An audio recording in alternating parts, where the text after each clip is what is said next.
the shadowy depths of the Texas Panhandle, where the wind whispers secrets through endless fields of dry grass, a chilling rumor has haunted the locals for years. It speaks of a young woman, vibrant and full of life, who vanished one fateful evening while jogging down a desolate country road under a starlit sky.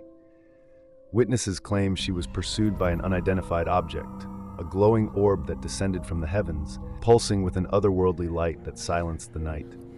As the rumor spreads like wildfire through small-town diners and whispered conversations, some say she was snatched away in a beam of blinding radiance, her screams echoing into oblivion. But what if the truth is darker, a cosmic abduction that defies explanation, leaving only questions and fear in its wake? This is the story of a young girl disappear in a shining light from the sky, and only one person knows what actually happened. In 2007, Emily relocated to a quiet rural community in the Texas Panhandle alongside her former partner and his relatives. With no family of her own in the area and few acquaintances beyond his circle, she felt isolated at first. That changed when she struck up a conversation with her neighbor, Sophia, a woman roughly her age who shared similar interests, including fitness and motherhood, as Sophia had a young son. The two women bonded swiftly, forming a close friendship. Sophia, a slender and energetic Latina with a passion for jogging and workouts, maintained a strict daily routine. She would lace up her shoes and head out for a run along the deserted old country road at precisely 6 p.m., returning home by 7 p.m. without fail. The road was typically serene, with minimal traffic, making it an ideal path for her evening exercise. About 6 months after Emily's arrival, around March 2008, Sophia started mentioning peculiar lights she had spotted in a patch of woods opposite their homes. For over a week, she claimed, these lights would materialize one after another during her runs, hovering motionless before gradually dimming and vanishing into the night. Intrigued by the story, Emily, who had a keen interest in the supernatural and spent her free time delving into paranormal research, offered to join Sophia on her next outing to witness the phenomenon firsthand. However, just as they prepared to leave, Emily received an urgent call from her boyfriend about a car breakdown on a distant road, forcing her to rush off and assist him. She apologized to Sophia, promising to accompany her another time, and left in haste.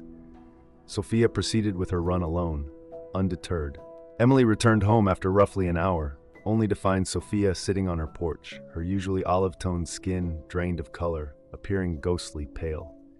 Concerned, Emily hurried over and inquired what had happened. Sophia, still shaken, whispered that one of them had pursued her, a UFO from the cluster of lights. Emily sat beside her as Sophia recounted the terrifying ordeal. Midway through her jog, the lights had reappeared as usual. Eager to capture evidence for Emily, Sophia pulled out her fully charged phone and snapped a few photos. But inexplicably, the device shut down after 3 shots, leaving her frustrated. When she glanced back, the lights had drawn nearer, no longer stationary. Panicking, she turned to sprint home, but one orb detached from the group and veered toward her. Sophia dove into a nearby thicket of overgrown shrubs for cover, her heart pounding as the light passed overhead and then faded away. She bolted back to her house, vowing to avoid the road for a while. For nearly a month, Sophia steered clear of her runs, haunted by the memory. Eventually, she convinced herself it was an overreaction, perhaps just distant aircraft or a trick of the eye, and resolved to resume her routine.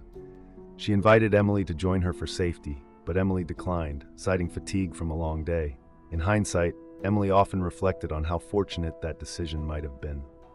Sophia waved goodbye, assuring Emily she'd return shortly. Mere minutes after Sophia departed, Emily noticed brilliant flashes streaking past her window, illuminating the drawn curtains.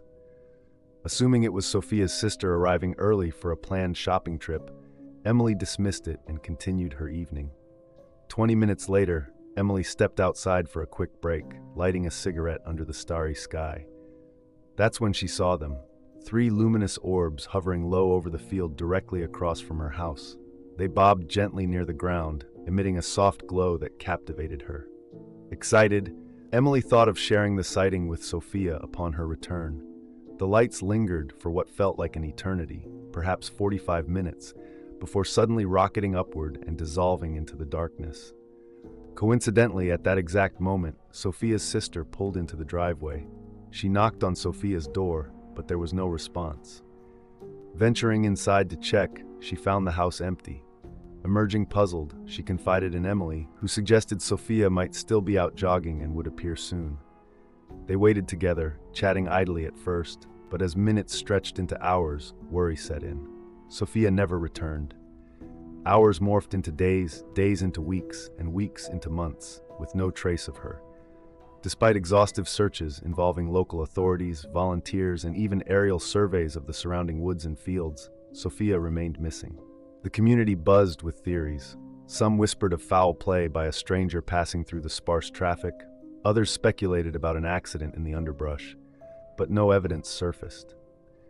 Emily, tormented by guilt for not accompanying her friend, replayed the events endlessly in her mind. She couldn't shake the connection to those eerie lights, especially after Sophia's earlier encounter.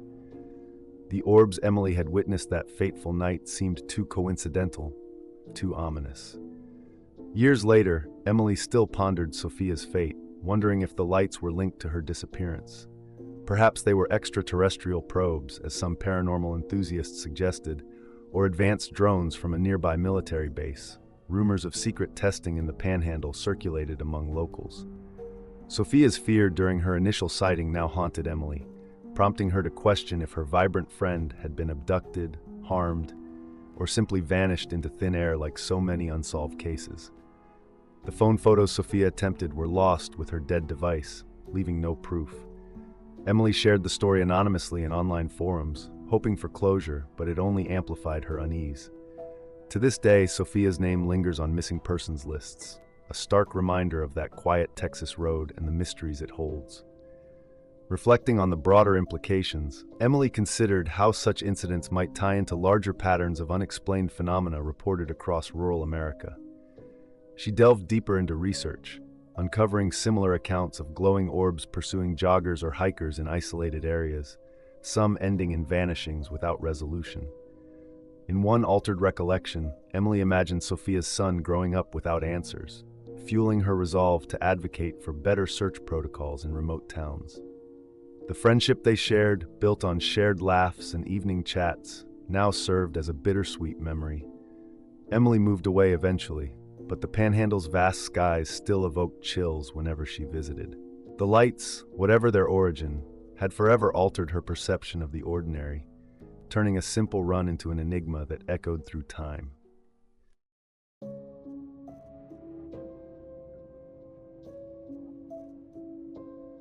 The blast did not sound like an explosion. It looked like one. A vertical spear of electric blue punched upward from Tango 7 and turned the snowfield into daylight for a single breath. Calvin Rhodes was already running, Brooke Anders close behind, boots biting into hard drifts as the air burned cold in their lungs. When the light collapsed, the station was gone. Not broken, not burning, not scattered into debris.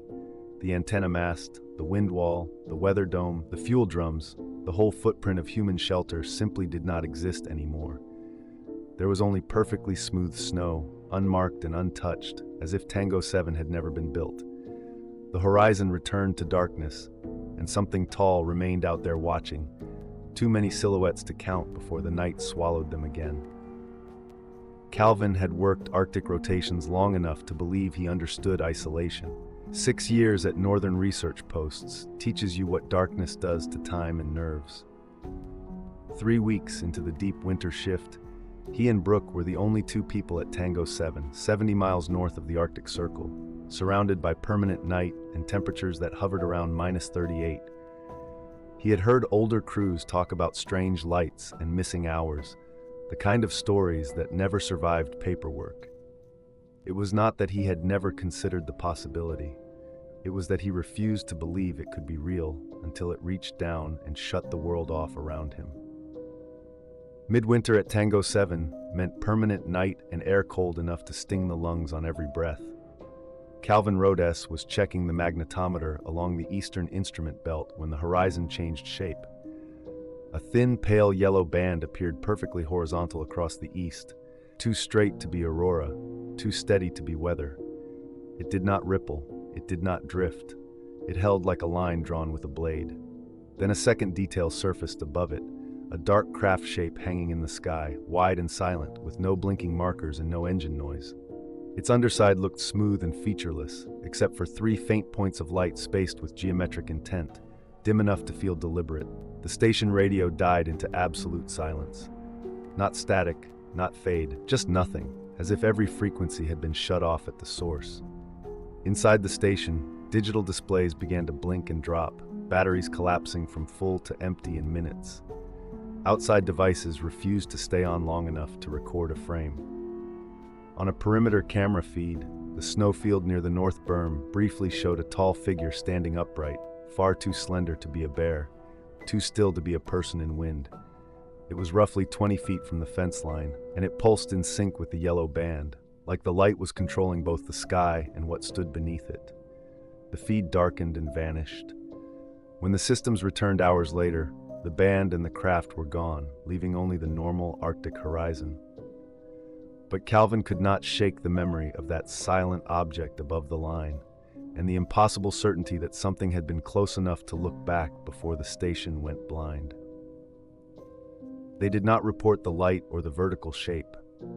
Without footage, it would become a story, and stories in a government chain become assessments, evaluations, and quiet removals. They wrote only what could be described as technical anomalies and tried to return to routine, but the station felt altered, as if the walls had become thin. During a final perimeter check, Calvin saw the snow outside the wind wall and froze. The ground held prints that were not prints. Perfect circles were pressed into the snow, each nearly 4 feet wide. They were spaced apart with no trail between them, no scuff marks, no stride marks, nothing to explain travel. The circles formed a pattern that began north of the station and curved around it in a tightening spiral. Inside each circle, the snow looked polished, smooth, not compressed, not melted, as if the surface had been finished rather than stepped on. A thermal scan showed the circles were warm, not slightly warm, warm enough to stand out like fresh metal in cold air, around 40 degrees, more than 60 degrees above ambient. There was no residual radiation and no heat source below, just warmth held in perfect geometry, a signature left behind. 3 nights later, the phenomenon returned, different but more aggressive. A deep electric blue band appeared not on the horizon but higher in the sky, angled 30 degrees, stretching north to south. It began descending. The station power failed completely. Emergency systems stayed dark. Inside, temperature climbed rapidly, heat bleeding in as if something outside was radiating into the building. Through a window, Calvin saw the blue band hovering 10 feet above the snow, tall and narrow, impossibly thin yet brighter than any flare. From that light, a tall blurred form began to emerge, not walking in, but pressing through as if the air had turned into a membrane. They fled west into open snow. Behind them, Tango 7 erupted into a column of blue light that punched upward and lit the world so hard it threw sharp shadows across the tundra. In that glare, the snowfield was crowded with motionless figures, dozens, then hundreds, tall shapes spaced out as if arranged, all facing the same direction. Then the light cut off. Where the station had stood, there was nothing. No wreckage, no crater, no scattered panels, only untouched snow, smooth as a blank page. 6 months later, Calvin and Brooke returned north, 50 miles from where Tango 7 had been erased. The tundra greeted them with geometry. Circular impressions, nearly 4 feet wide, sat in ordered patterns instead of trails. Every circle held warmth through gloves, heat sealed into the snow without meltwater. From higher ground, the layout resembled a coastline map stamped into the ice. At 3:47 a.m., all electronics died at once. Cameras went black. Satellites dropped. Screens blanked. The air thickened, and a slow vibration rose through the ground, deep and rhythmic, like a massive engine idling beneath the world. Frost crept higher along fabric seams, not from wind, but from cold that felt switched on around them.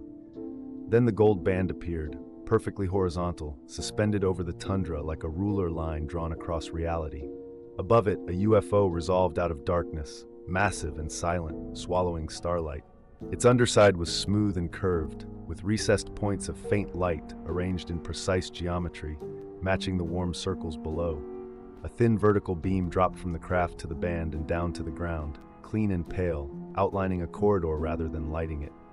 Inside the beam, the darkness looked dense, almost glassy. Snow beneath it did not stir. Along that beam, alien figures emerged, tall and narrow, long-limbed, their edges wavering as if they were not fully solid. They did not crunch through snow and left no footprints. They appeared in positions as if placed, facing Calvin's line of sight, spaced with measured intent. Some turned their heads in smooth arcs without shifting their bodies. Their surfaces were matte and dark, with faint pulses moving beneath them like light under skin, matching the vibration in the ground. The UFO lowered slightly. The beam brightened once. The warmth inside the circles intensified, and the snow within each ring looked subtly polished, as if its surface had been restructured.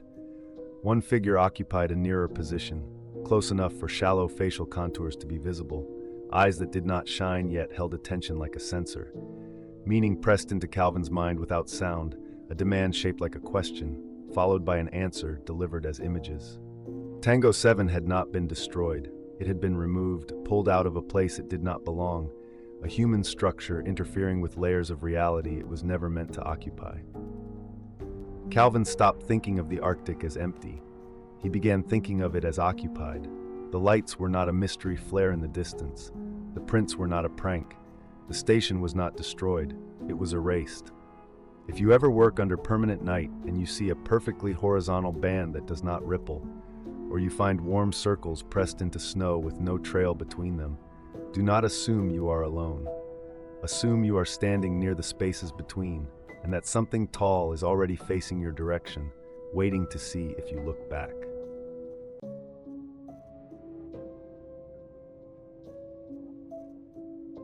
Night in the Rockies. The cab is the only warm box of light for miles.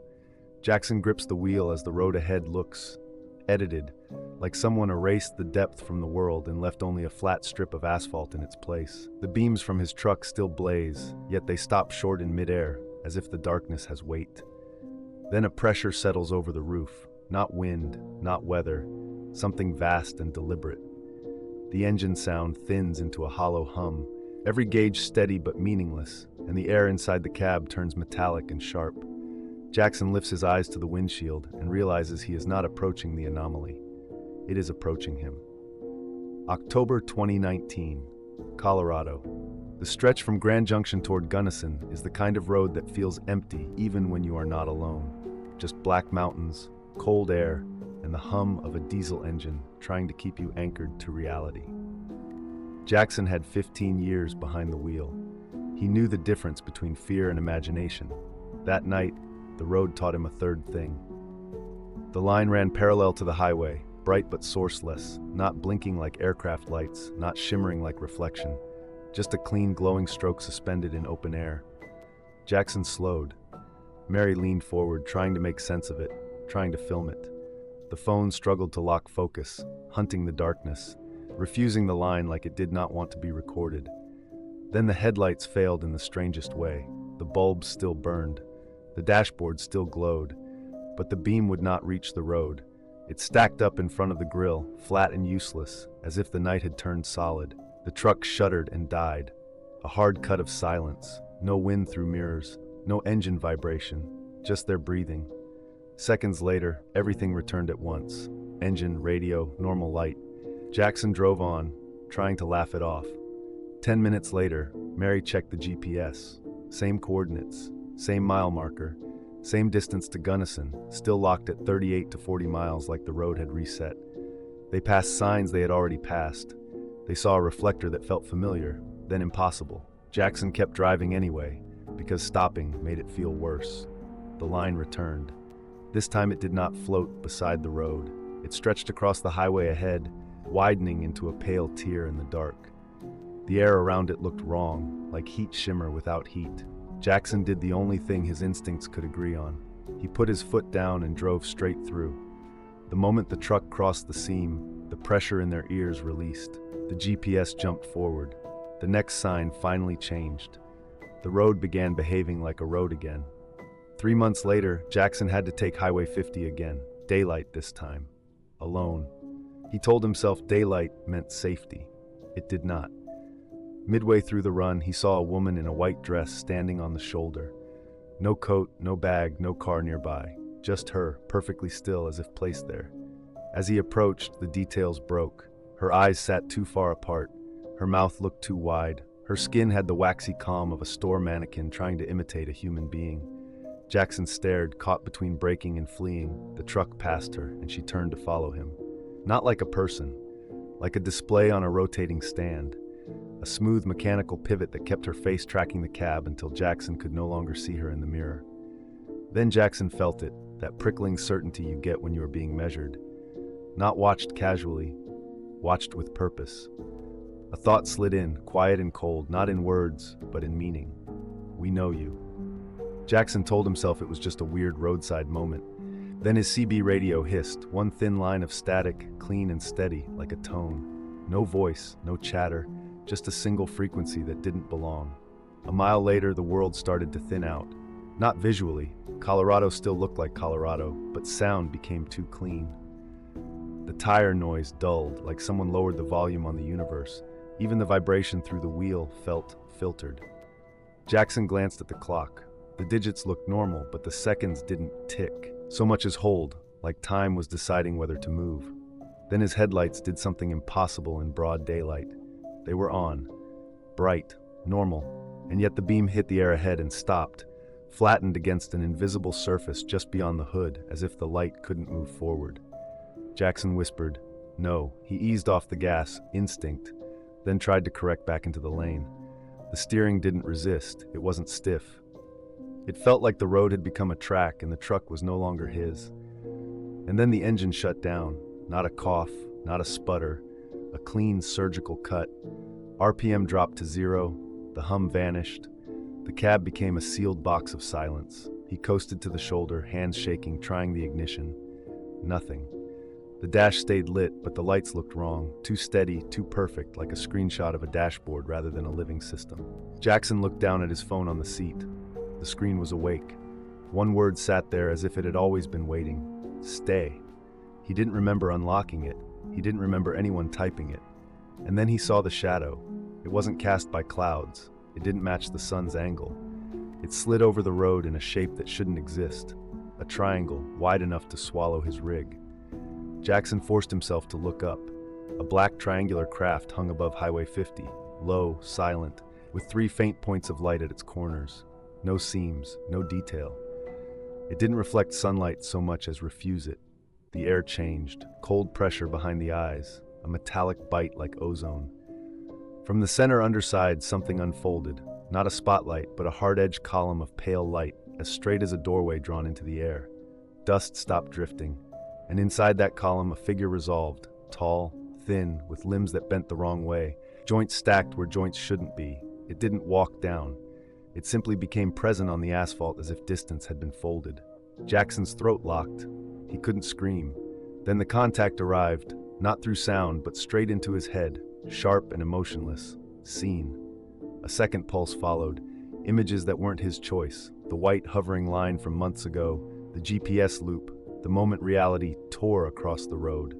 And then, the woman in the white dress, now not standing at the shoulder, but standing inside his memory like a bookmark. The same wrong face, the same fixed attention. Another thought pressed in, colder. Watcher, lure, alignment confirmed. The figure lifted a long hand and touched the truck's window.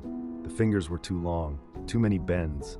The gesture wasn't threatening, it was testing, like learning what glass is. Jackson tried to move, his body didn't respond.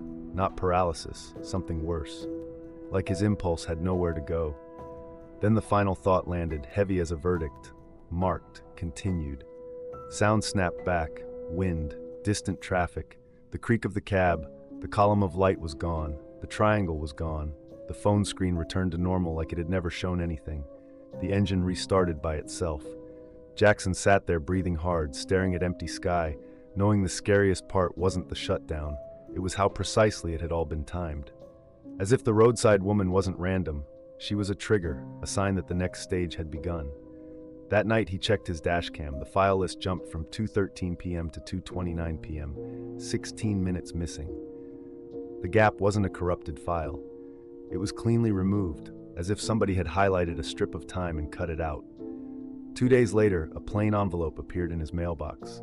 No stamp, no return address. Inside, a single photo, taken from high above Highway 50 in daylight, his rig on the shoulder, and above it, unmistakable, the black triangle hanging perfectly centered. At the bottom, one line, "You were seen." And Jackson finally understood what the woman's stare had been. Not curiosity, not warning, a handoff. Jackson says the worst part wasn't the craft, it was the feeling that Highway 50 had turned into a checkpoint and he'd been processed. Because you can explain a blackout, you can explain a GPS loop, but you can't explain a photo taken from above your truck when you never saw anything up there. So tell me, if it happened to you, would you keep driving or would you vanish first?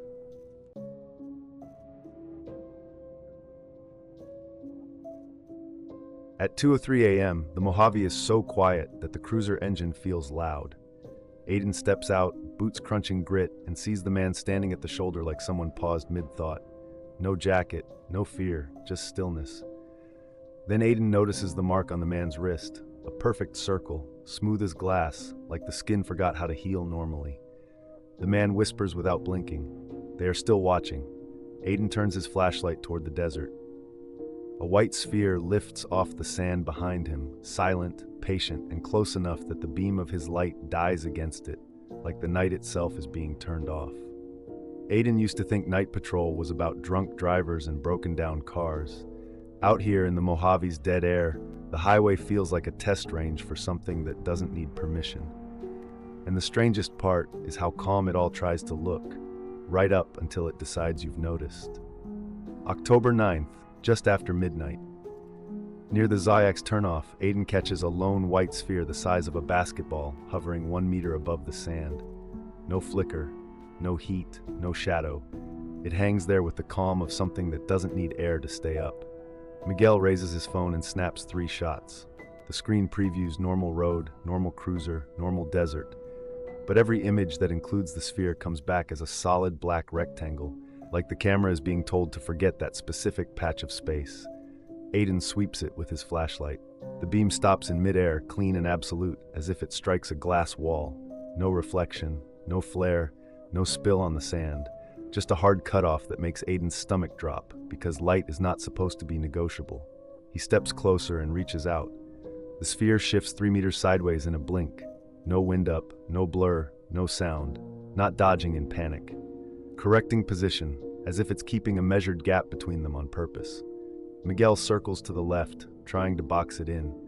The sphere subtly rotates, always presenting the same face toward them, and Aiden realizes with a quiet jolt that it's not merely hovering, it's tracking, watching.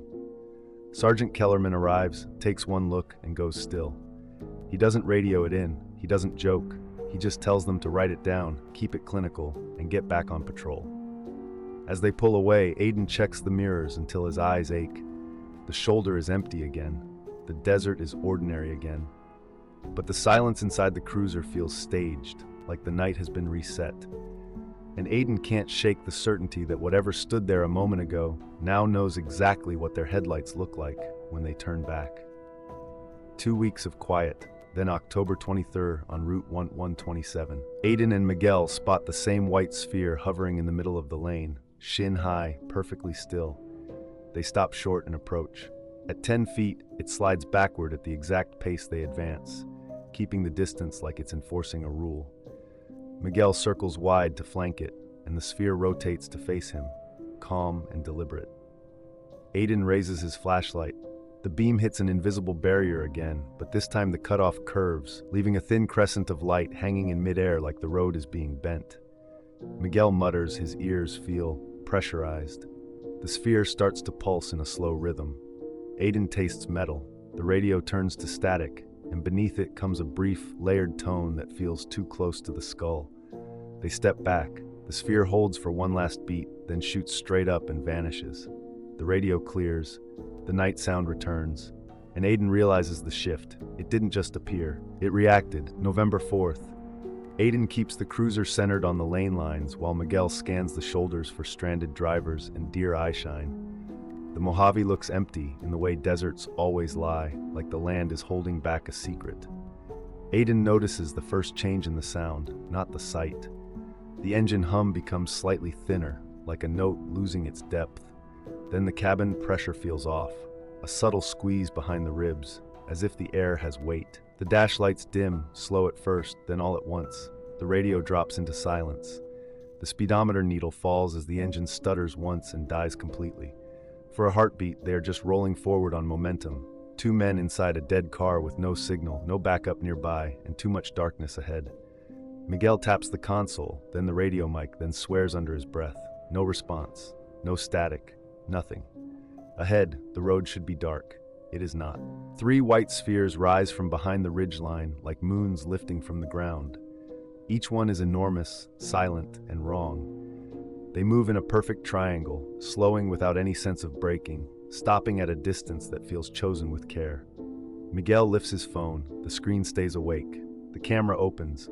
The preview looks normal for a split second, then every frame turns blank, as if the lens is staring into a hole the sensor cannot translate. Aiden steps out. The air tastes metallic. A low vibration presses into his chest and teeth, not loud, not even really a sound, more like pressure that pulses in patterns. One sphere drifts forward and lowers until it hangs in front of the cruiser's hood. Its surface shifts. Geometric forms crawl under the skin, sliding like liquid metal made of light. Aiden feels an urge to look away, but his eyes refuse. His hand rests on his holster. It feels pointless, like a ritual object, not a tool. Miguel whispers that it is reading them. The nearest sphere stops moving. The vibration deepens, then collapses abruptly, as if a scan has finished and the machine has decided it has what it came for. The other two spheres lift in perfect timing. All three shoot straight up, faster than anything with mass should move, and vanish into the black. The cruiser jolts back to life. Engine on. Dash bright. Radio hiss returns like breath after a long hold. They do not speak for a moment. Aiden stares at the road, waiting for the next impossible thing to announce itself. Miguel keeps looking at the phone as if it might suddenly remember what it saw. Aiden turns the car around to head back toward the last marker. He tells himself it is procedure, that you do not keep driving through a place where the world can be switched off. Then the headlights catch a figure on the shoulder. A man standing perfectly still. Just a t-shirt and jeans in the cold. No bag, no vehicle, no reflective gear. He is positioned too neatly, like someone placed him there rather than someone who walked there. Aiden slows to a crawl. The man does not wave, does not flinch. He watches the cruiser approach with a face that seems unfinished, eyes focused but empty, like he is awake inside a dream that belongs to someone else.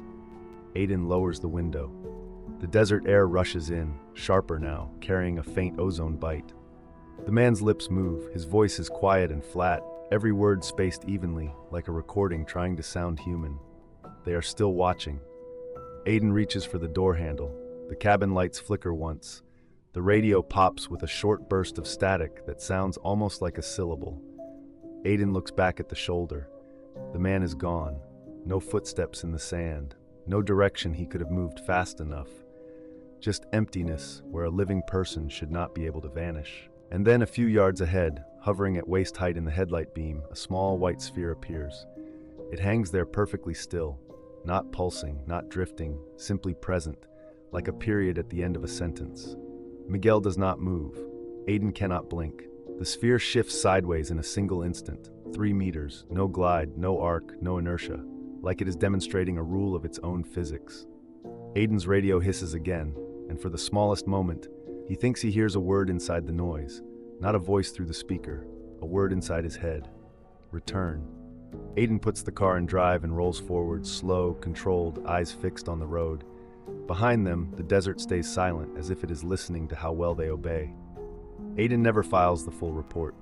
He keeps one detail to himself, the word that wasn't on the radio but inside his skull. Return. Miguel transfers to day shift.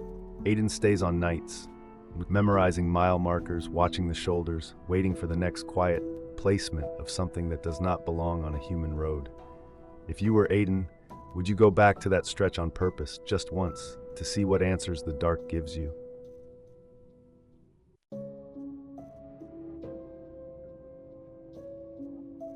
Erin Massey had flown Wichita to Hays so many times she could picture the route with her eyes closed. Same towers, same farmhouse lights, same quiet Kansas night that made you forget the world was big. At 10:39 p.m., she saw a light dead ahead, sitting exactly on her flight path. Too steady, too yellow, too fixed. Wichita Center said the radar was clean, no traffic, no towers at her altitude, nothing. She eased 5 degrees north to go around it. The light stayed centered in her windshield. She corrected again. It stayed centered, like it wasn't in the sky, like it was locked onto her. At a mile out, the single light split into 7, arranged in a perfect circle, rotating slowly around a core of darkness, darker than the night itself. Her radio drowned in static. The engine hiccuped once, then again, like it was choking on air that wasn't air. The 7 lights stopped rotating at the same time, and Erin understood, with a cold certainty that hit her stomach before her mind could catch up. They weren't floating there. They were waiting. A Cessna 172 is a simple aircraft, and Kansas is a simple sky. That is why the anomaly hit so hard. The light did not blink like aviation lights, did not drift like a star, and did not show on radar. It behaved as if it knew her route, her altitude, her decisions. Erin did not want to believe it was intentional, but the feeling grew anyway. Something was choosing her. Erin saw a dull yellow light dead ahead at her exact altitude. It didn't blink, didn't drift, and Wichita Center saw nothing on radar. She turned 5 degrees north to give it space. The light stayed centered in her windscreen. She turned again, still centered, like it was matching her. At 2 miles, it resolved into 7 lights in a perfect circle, rotating slowly around a center darker than the night sky, a solid disc-shaped void swallowing starlight. Her radio drowned in heavy static. Her engine coughed once, then twice. Gauges stayed normal. The 7 lights stopped rotating in the same instant, and the cockpit flooded with harsh yellow, like daylight with no shadows. Then the engine simply stopped. Clean. Total. She pushed the nose down to glide and ran the restart checklist, but nothing responded. The 7 lights slid out of formation and surrounded her, moving with her descent like an escort. She grabbed her phone to record. The screen turned pure white. A single word appeared. Activated. Ahead, the underside of the dark disk seemed to open like a doorway. For one breath, she saw a tall, thin silhouette in that opening, watching her without moving. Then everything snapped back. The disk shot straight up and vanished. The 7 lights were gone. Her radio cleared. Her engine roared to life as if nothing had happened. Erin kept flying, hands shaking, with only that one word burning in her mind. Activated. Hayes Tower cleared Erin in like any normal night. But on short final, she saw Tommy Greer's pickup by the terminal, headlights pulsing in perfect expanding circles, like a slow mechanical heartbeat. The tower said their cameras showed nothing unusual. She landed. By the time she shut down, Tommy's lights were steady again. Normal. Her phone wasn't. One photo saved at the exact time of the encounter. The image showed only empty sky and stars, but in the corner, a single word sat there like it had been stamped into reality. Activated. Tommy didn't laugh when she asked if he'd seen anything strange. His face tightened, like he'd been waiting for someone else to say it first. He told her he'd seen the same thing over a wheat field outside town. 7 yellow lights in a perfect circle, rotating slowly, then shooting straight up and vanishing. He drove her out there. In the field, a flawless 30-foot circle marked the ground. The wheat stubble inside wasn't crushed or burned, just bent at exact 90-degree angles into a spiraling pattern, too precise to be weather, too clean to be human. No footprints, no tracks, just geometry, as if something had pressed a symbol into the land and left without touching it. Back at the hotel, the fear turned sharper. Erin came out of the shower to find her phone awake on the bed, camera running, aimed at the window like an eye. She hadn't touched it. In the corner of the screen, the word appeared again. Activated. She tried to shut it off. It reopened. She wrapped the phone in a towel and locked it in the bathroom, but the feeling stayed. Not that she was being watched by people. That something in the sky had noticed her, marked her, and was still there. The next morning didn't feel new. It felt like the night had only changed its clothes. Erin woke before her alarm with a pressure behind her eyes. Her phone was on the pillow beside her head, even though she'd sealed it away. The time flickered. A calendar alert sat on the screen, impossible to delete. Runway 36, 7 a.m., do not be late. She tried everything. Delete, power off, settings, airplane mode. The alert always returned, calm and absolute, like a command that didn't need her consent. Tommy texted her to meet at the field. The crop circle was no longer just geometry. In the pre-dawn dark, the spiral faintly glowed, each bent stalk outlined with a cold bluish light, uniform and precise like a circuit traced into nature. Erin raised her phone to film. The camera app crashed instantly. Tommy showed her his phone. A GPS route had appeared by itself, coordinates northwest of Hayes, and when he tried to remove it, it reset. 2 devices, 2 people, the same invisible hand. At Hayes, the airport looked ordinary, but Erin felt watched the way you feel it in your bones. She pre-flighted the Cessna with obsessive care. Nothing wrong, nothing touched. She lifted off at 7 a.m. on runway 36. At 500 feet, her phone chimed. A new message from no sender. Maintain heading 350. Climb to 7500. Do not deviate, she obeyed. At altitude, the prairie opened below. Clean daylight. Nowhere to hide. Dead ahead, a single yellow light hovered at her level.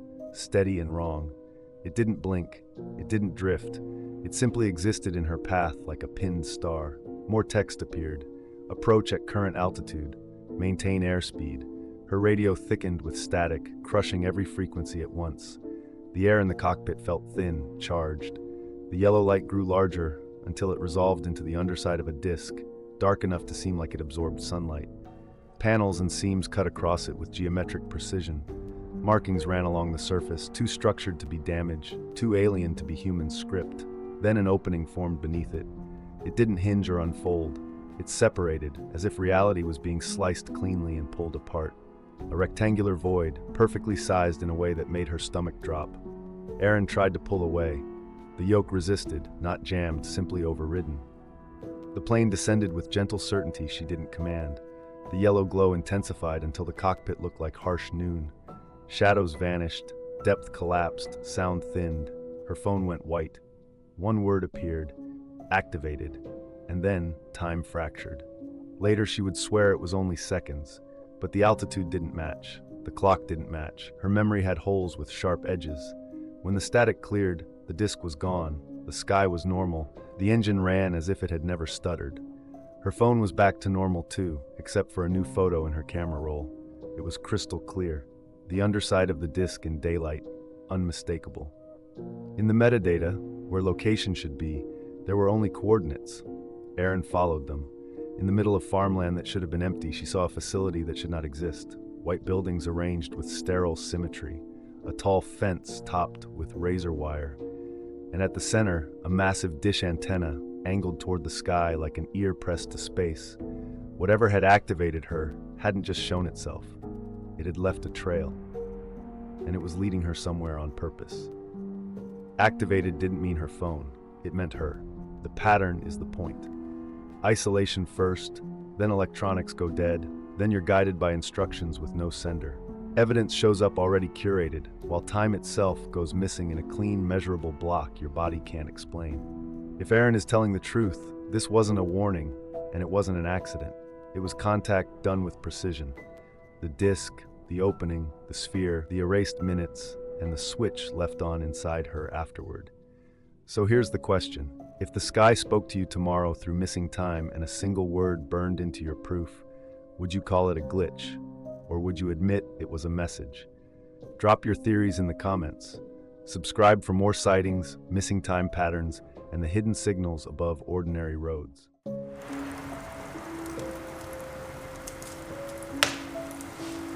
The desert highway looked unchanged in starlight, a thin ribbon of asphalt cutting through nothing. Evan Strickland stood beside his truck and watched 3 lights appear over the flats, one by one, perfectly spaced, the wrong color for any aircraft. They did not blink.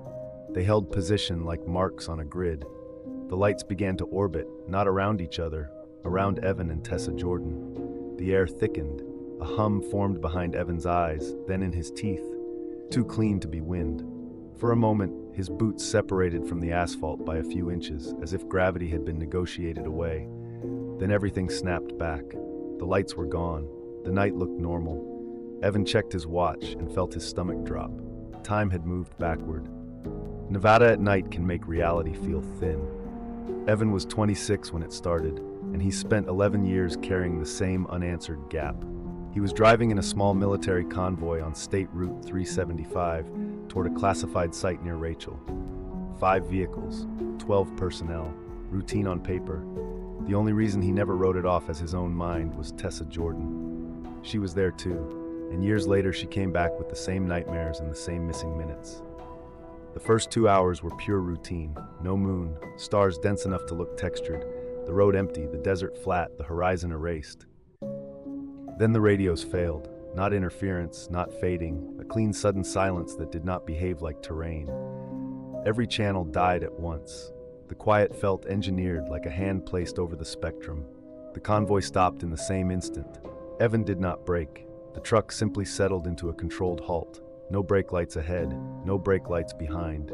5 vehicles frozen in place. Evan looked up and saw a triangular absence sliding over the stars.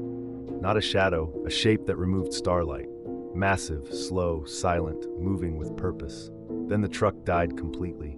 No dashboard glow, no engine vibration, no electronics like the world had been switched off around them. A thin beam dropped from the triangle. The color was wrong, pale with a faint blue edge that made the eyes ache. It swept the road slowly, left to right, revealing rocks and brush and cracked asphalt. But it cast no shadows. Objects looked flat, two-dimensional, like the ground had become a surface being read rather than lit. The beam stopped ahead of the convoy and held perfectly still. Evan could not measure time. His watch froze. With engines dead and radios silent, there was only breathing and the beam that behaved like something beyond physics. Then the beam retracted upward and the triangle rose, shrinking until the stars returned in their exact positions. Engines restarted on their own. Dashboards lit. Radios crackled alive. The convoy rolled forward again as if nothing had happened. At the checkpoint, Evan noticed the impossible detail.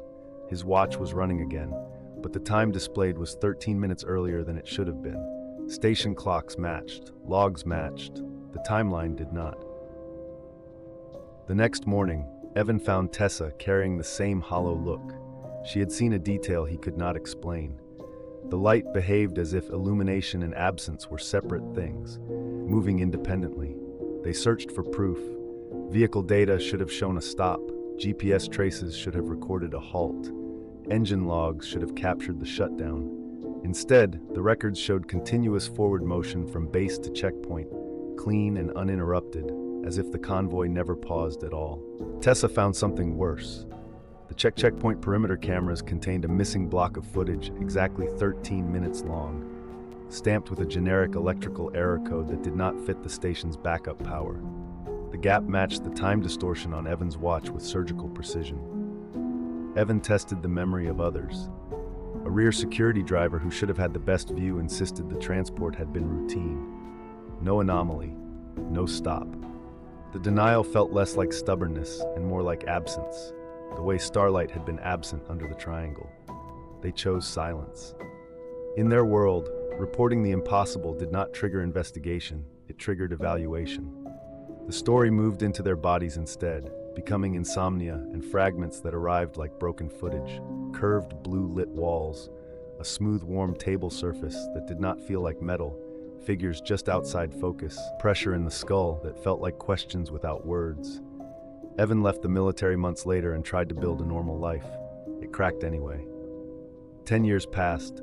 Then Tessa returned with the same nightmares and the same wrong math in the clock. Long dream hours collapsed into a few real minutes. Evan's fragments sharpened too. Brief flashes of curved blue lit walls and silhouettes that never held focus.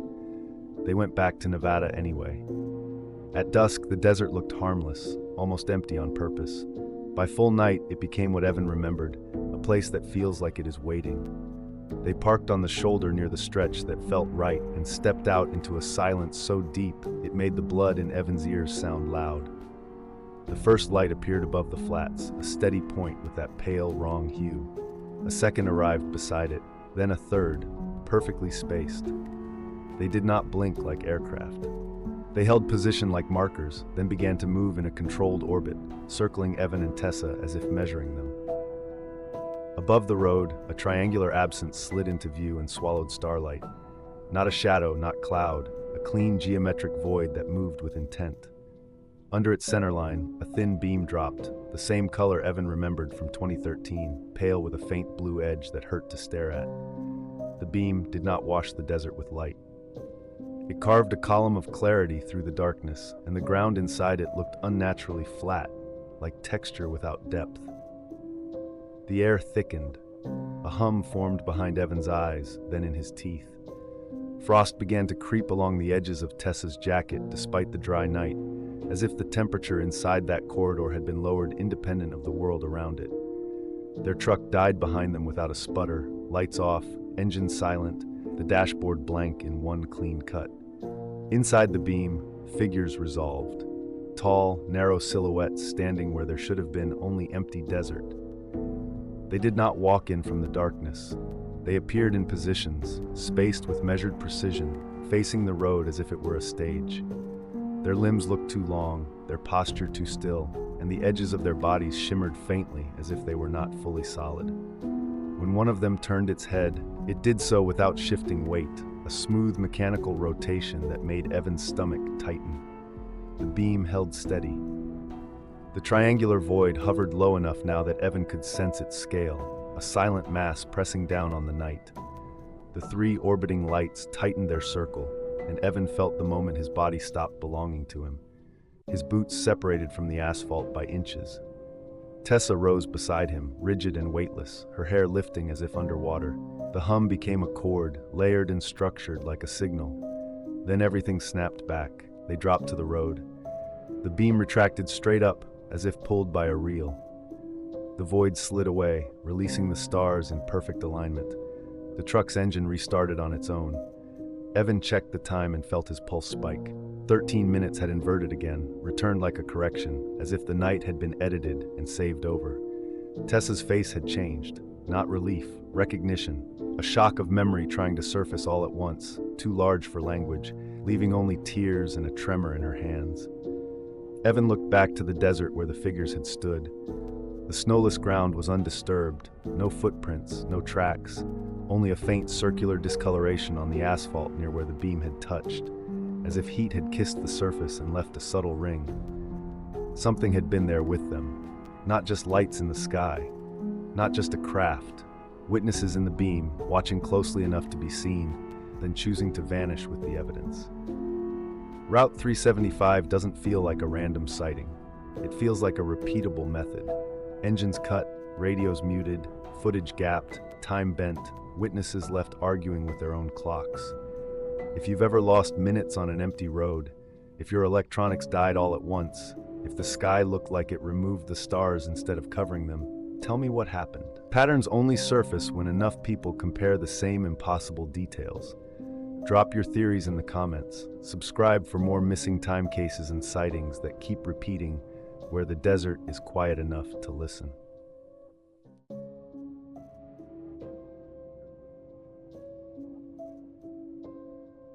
Late Tuesday night in the West Texas oil fields, Dalton Ridgway pulled up to Pump 7, expecting nothing but the familiar chug of machinery and empty darkness. Then his electronics died, the air turned razor cold, and a perfect ring of blue-white lights appeared in total silence 50 feet away. 2 minutes later, it vanished, and Dalton realized he hadn't just seen something impossible, he had lost 9 minutes of his life.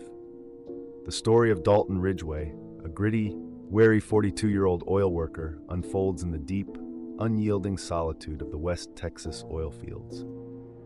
After 7 years navigating the endless black grid of Kalashi roads, Dalton was accustomed to the rhythmic, comforting chugging of the pump jacks. On a late Tuesday night, around 11:46 p.m., he arrived at Pump 7, killed his engine, and stepped into the profound, star-drenched darkness. That is when the anomaly appeared. 50 feet from the pump, suspended silently above a low, rusty metal giard, was a perfect ring of light. This was not scattered light. It was composed of 12 individual orbs of pale blue-white energy, arranged in a precise 20-foot diameter circle. They glowed with such controlled intensity that there was zero light spill, pure, contained energy that felt scientifically impossible. The physical effects were immediate and disorienting. A profound, unnatural cold enveloped him, sinking deeper than any West Texas winter. The air was thick with the sharp, acidic scent of ozone, the smell of a massive electrical discharge or superheated metal. Simultaneously, his electronics failed. His digital watch began to beep erratically, flashing meaningless sequences, and his phone, which moments before held a 60% charge, went completely dead. Dalton watched, frozen, as the 12 lights began a slow, synchronized, rhythmic rotation. After what Dalton estimated was just 2 minutes of paralyzed observation, the light vanished with a silent, absolute finality. When his colleague, Hector Moran, arrived at 11:56 p.m., Dalton was visibly shaken. The simple fact was undeniable. Despite his own internal clock and malfunctioning watch, which read 11:49 p.m., he had lost exactly 9 minutes of time. Furthermore, the rusty giard where the light had rested was now scorching hot to the touch, a sign of extreme, localized heat transfer. His supervisor dismissed it as St. Elmo's fire, but Dalton recognized the precision, the cold, and the blatant temporal distortion as evidence of a disciplined, purposeful presence.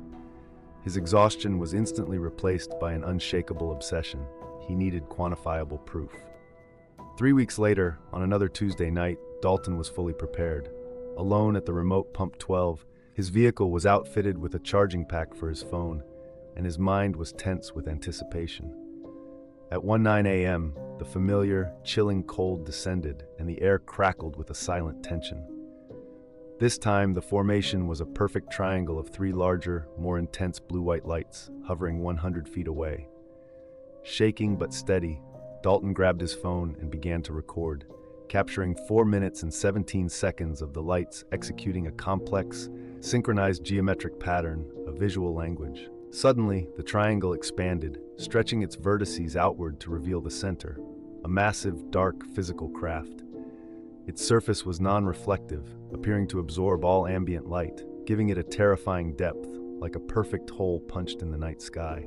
There were no visible rivets, seams, or conventional propulsion methods, a hallmark of true anomalous aerial vehicles, AAVs. As it descended slowly, a circular aperture opened in its underside, emitting a profound, visceral crimson light that pulsed, indicating a colossal, controlled energy source. Observing this light, Dalton experienced an acute cognitive jump, a jarring, instantaneous switch in consciousness. One moment, he was terrified and watching. The next, he was sitting back in his idling truck. The dash clock read 1:42 a.m. He had lost precisely 33 minutes of conscious awareness and memory. Scrambling out, he ran to the landing site. The metal giard was intensely hot. Below it, the ground was undeniable. The gravel had been swept away into a clean circle, and the soil beneath was vitrified, melted, fused, and cooled instantly into brittle, glassy earth, clear evidence of plasma weapon or extreme heat dissipation used by an advanced technology. Dalton resolved to keep the video a secret, acquiring the specialized EMF detector and high-end camera with Hector's help to prepare for the inevitable third act. 5 weeks after the second encounter, Dalton was back at Pump 7, his EMF detector placed strategically on his truck hood. It didn't beep, it began to scream, a loud, piercing, insistent alarm signaling the anomaly's return. Hundreds of individual blue-white lights appeared, arranging themselves in a breathtaking, ever-shifting fractal pattern, before finally coalescing into a single, complex object resembling a floating building of light and shadow. This ultimate structure was entirely non-Euclidean. Its angles and geometry appeared to shift based on Dalton's perspective, consistent with descriptions of high-level, possibly interdimensional, craft. At this moment, Dalton's sensory and cognitive perception shifted. The veil lifted. He saw beyond the light to the pure energy driving it, understanding the geometry of the universe. He felt like a colorblind man suddenly granted the full electromagnetic spectrum. A single, telepathic question imploded in his consciousness. Why do you observe? With his entire will, his soul's deepest impulse, Dalton responded, I want to understand. The vast floating structure dissolved, the hundreds of lights condensing rapidly into a single perfect sphere of light hovering barely 10 feet from his face. The sphere acted as a conduit, expanding his mind and filling it with compressed knowledge, a massive, silent download. He perceived the entities not as biological creatures, but as conscious energy patterns, geometric arrays of existence. They revealed themselves as the archivists, whose purpose was to meticulously record everything, every star, every atom, every thought, in a cosmic battle against entropy, the universe's eventual decay. They chose Dalton because his motivation was pure understanding, not fear or conquest. The lost time was not abduction. It was the duration required for the compressed data, an equivalent of years of research, to be fully written onto his consciousness. The sphere vanished, leaving Dalton kneeling in the dirt, overwhelmed not by terror, but by the shattering, overwhelming beauty of the cosmic truth. The encounter fundamentally altered Dalton Ridgway. He kept the video footage, using it as his anchor to the truth. For a man who spent his life navigating the plains, trusting only his own reality was the foundation he had left. This quality qualified him for a truth the world would reject. 2 years later, he quit the oil fields, enrolled in community college to study physics, and eventually earned his doctorate. He became Dr. Dalton Ridgway, an astrophysicist who dedicated his life to anomalous observations and unexplained phenomena. He never spoke publicly about his nights in West Texas, but his academic career was built upon the knowledge he acquired. He published dense, technical papers on electromagnetic anomalies and complex geometric patterns, works that hinted at the profound truths he held without ever stating them outright. He established himself at the edges of the map, where accepted science broke down. And every few years he would receive an email or a letter from someone else who had seen the lights, experienced lost time, or gained a strange, inexplicable certainty. Dr. Ridgway always responded, validating their experiences, knowing that the archivists were still out there, still recording. This is the heart of the story, the moment a simple oil worker stepped past the edge of normal reality and saw the mechanism behind it, the archivists quietly recording everything while the universe slowly decays. But here's what matters to us. If ordinary people like Dalton can be chosen, then what is it about your life, your attention, your curiosity, your need to understand that could make you a candidate too? And if any of this feels strangely familiar, don't scroll past. Drop a comment and keep it simple. Tell me where you are, what you experienced, whether your electronics failed like a battery drain or a signal drop, or your clock jumped, and what you felt in your body, cold, numbness, dizziness, ringing in your ears, anything. Every week I'm going to pick the most specific reports, compare the overlaps, and start building a real hotspot map from the patterns. If you want to be part of the group that tracks the real signs, hit subscribe. Don't just watch, document. If you've ever been alone in the woods and suddenly realized it's too quiet, this story will crawl under your skin, because sometimes that silence means you've just stepped into someone else's laboratory. Hikers go missing from remote American trails every year, but the man in tonight's story came back, and what was done to him suggests something out there isn't hunting us at all, it's harvesting us. The worst night of Yuan Thorne's life began on a wet, suffocating trail outside Duluth in 2012. At 28, he wasn't running from a killer or a debt collector, just from the slow, dull collapse of his own life, in a beat-up 2002 Subaru that barely loved him back. He thought an overnight hike near a place locals called Danger Castle would clear his head. Instead, it made him visible to something that doesn't see humans as people at all. He had been hiking for just under an hour when he stopped dead on the trail. Yuan initially thought it was a human corpse, but it was a deer, mutilated and splayed across the trail in a way that defied natural explanation. Its neck was twisted so far back it nearly touched the spine. The chest cavity had been hollowed out with surgical precision, and both hind legs were completely missing, severed without a trace. But the most unsettling detail wasn't the carnage. It was the chilling efficiency of it.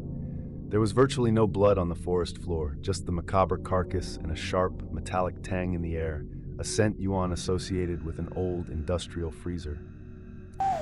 "This ain't good at all," he whispered, the sound swallowed immediately by the sudden, absolute silence. The woods had gone instantly, unnaturally quiet.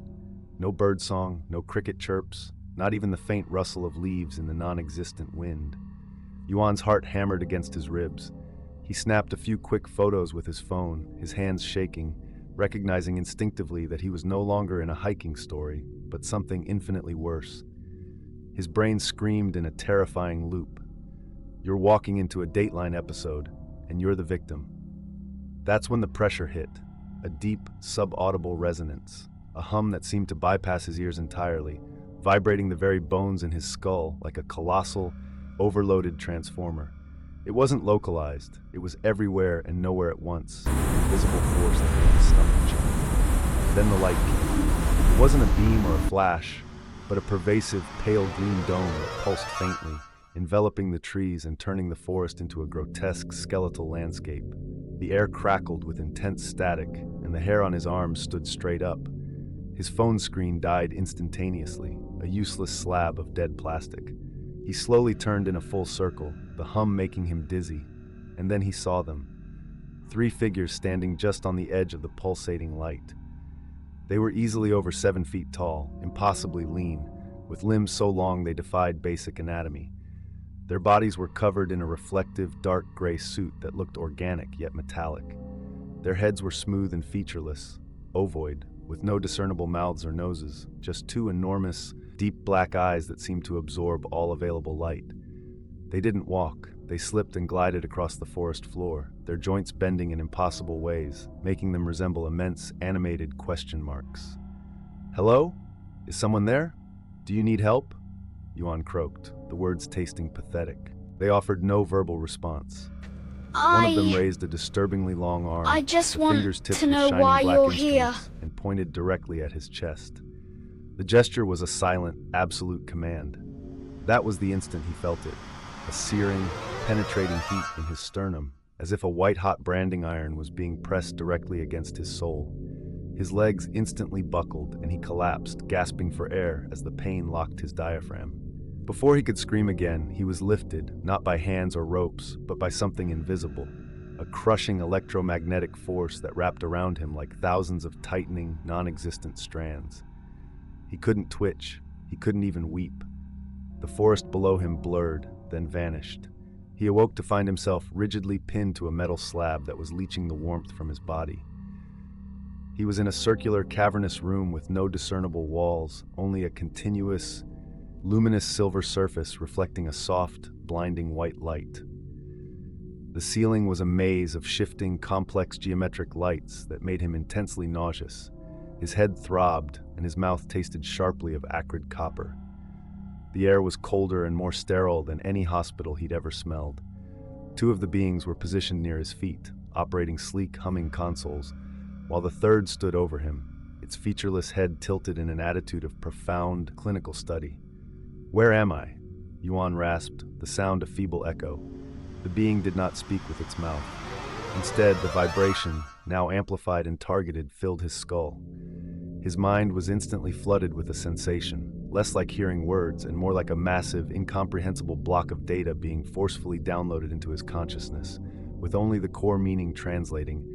"You are not harmed. Do not resist. Your pain threshold is irrelevant to the objective." "Objective? You practically grilled my ribs." Yuan shot back, the sarcasm an instinctive defense. The figure tilted its head further, its black eyes unwavering. "Pain is subjective. Your physiological response indicates optimal stress levels for data acquisition."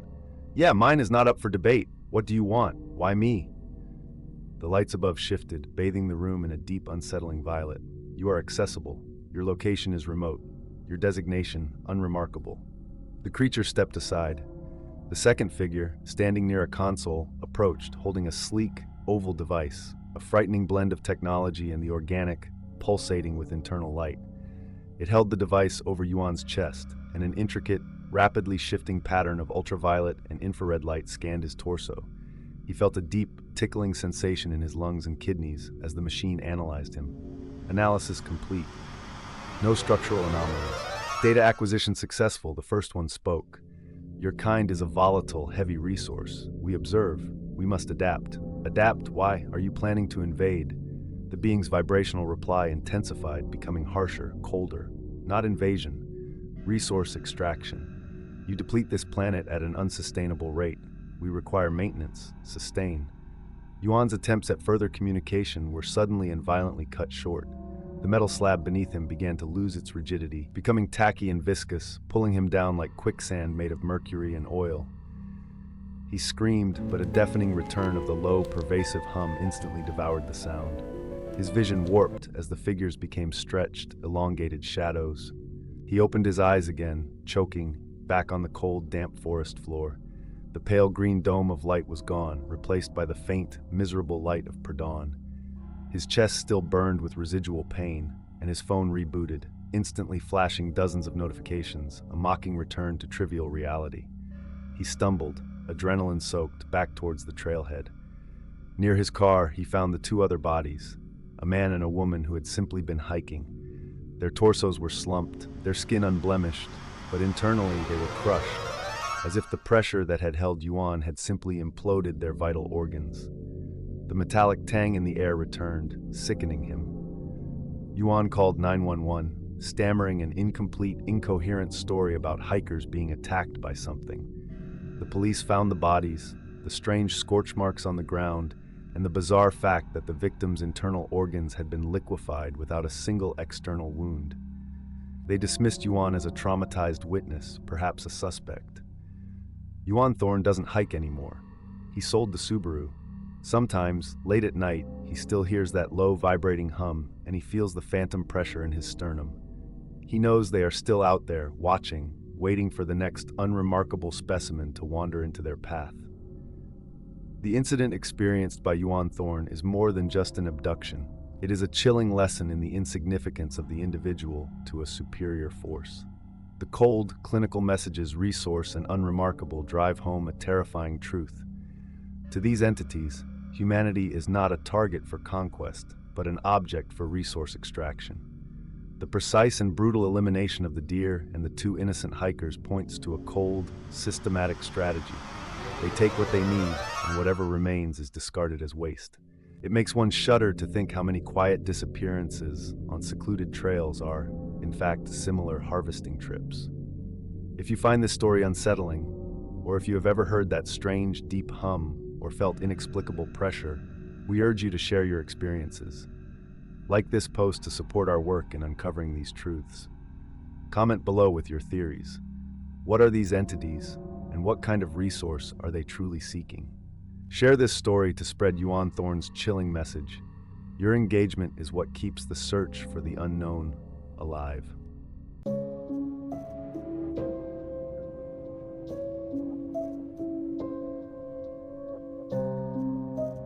Forget everything you know about gravity and time. Deep beneath Kentucky's Mammoth Cave lies a permanent, fundamental tear in the fabric of space-time. SCP-1351, the Mobius Cave. This is where reality unravels. Today, we break down the Foundation's sealed files to explore the forbidden events and terrifying scientific hypotheses suggesting this cave is not mere geology, but a cosmic warning. To understand the horror of SCP-1351, you must first understand the context. The SCP Foundation operates on a simple mandate: secure, contain, protect. Their enemy is the anomalous, the things that violate consensus reality. SCP-1351 is classified as Euclid. This means its behavior is unpredictable, its capabilities are immense, and its containment requires constant vigilance. Its location is ironic, hidden in plain sight within the Mammoth Cave National Park.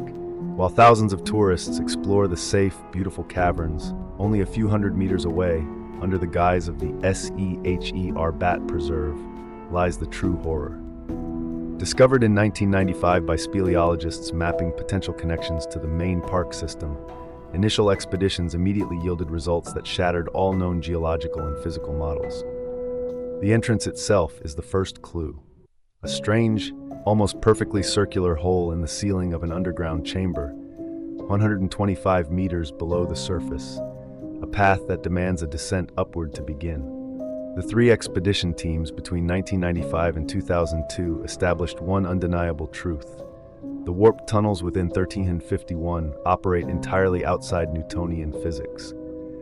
It's reported that the gravity you experience is entirely dependent on the angle of the floor, and the floor itself can twist and loop, reassuming positions parallel to its original location. A geometric nightmare that creates its own internal gravitational field.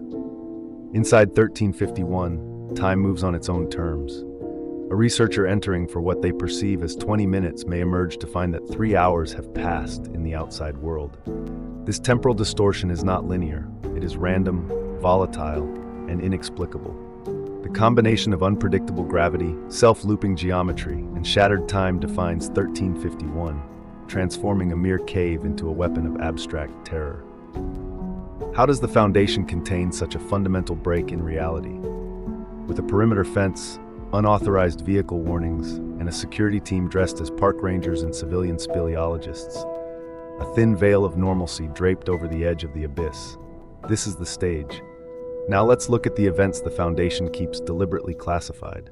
The Foundation's top minds have developed three primary, terrifying hypotheses to explain the geometry and power of the Mobius cave. These are not just scientific theories, they are philosophical nightmares. Hypothesis Alpha: the Mobius strip and the wormhole torsion is the simplest, most elegant, and arguably the most frightening explanation. The Mobius cave is the embodiment of a mathematical construct made real. A Mobius strip is a two-dimensional object that, when twisted, becomes one-sided. In the case of 1351, this is happening in three dimensions. The cave is a permanent, self-looping wormhole. The tunnels aren't physically linked, they are topologically connected. When you enter, you are traveling along a single continuous surface that lacks a defined inside or outside, up or down. The shifting gravity is merely the effect of the traveler constantly switching which side of the dimensional surface they are occupying. This implies that the cave is a flaw in reality itself, a geological impossibility that has been made physically manifest. The victims like Lasca and Dunbar were not killed by a creature or a trap, but by the pure, unyielding logic of a flawed mathematical equation that their three-dimensional bodies could not solve. It suggests that the laws of physics we hold so dear are merely superficial rules that can be broken by extreme geometry. Hypothesis Beta, the 4D extraterrestrial transit station, introduces a more chilling cosmic element. What if the cave isn't naturally occurring? What if it's the remnant of something artificial?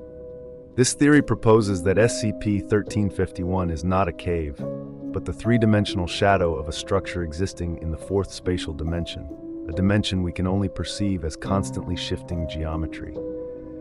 The inexplicable, unpredictable gravity changes are not errors in the cave, but the rules of the fourth dimension being imposed upon our reality. The weight shifts, the twists, the loops, these are merely the up, down, and sideways of a four-dimensional object that is constantly moving relative to our three-dimensional plane. This leads directly to the idea of the cave as an extraterrestrial transit station. If an advanced alien civilization could perceive and manipulate the fourth dimension, they could use 1351 as a natural, pre-existing gateway, a cosmic subway stop, allowing for instantaneous travel across unimaginable distances. The temporal anomalies would be a byproduct of their faster-than-light travel methods leaking into our timeline. The cave isn't a destination, it's the loading ramp for interstellar voyages. The final hypothesis Gamma, the stain and the alien contamination most insidious theory, casts 1351 as a scar on reality. This hypothesis suggests that a massive dimension-hopping entity or a cosmic vessel once passed through this exact point in Kentucky. The sheer energy or biological force required to breach our reality left an energetic stain, a permanent zone of contamination. The physical warping, the flattening of D8334, and the time dilation are all residual effects, like radiation sickness of the universe.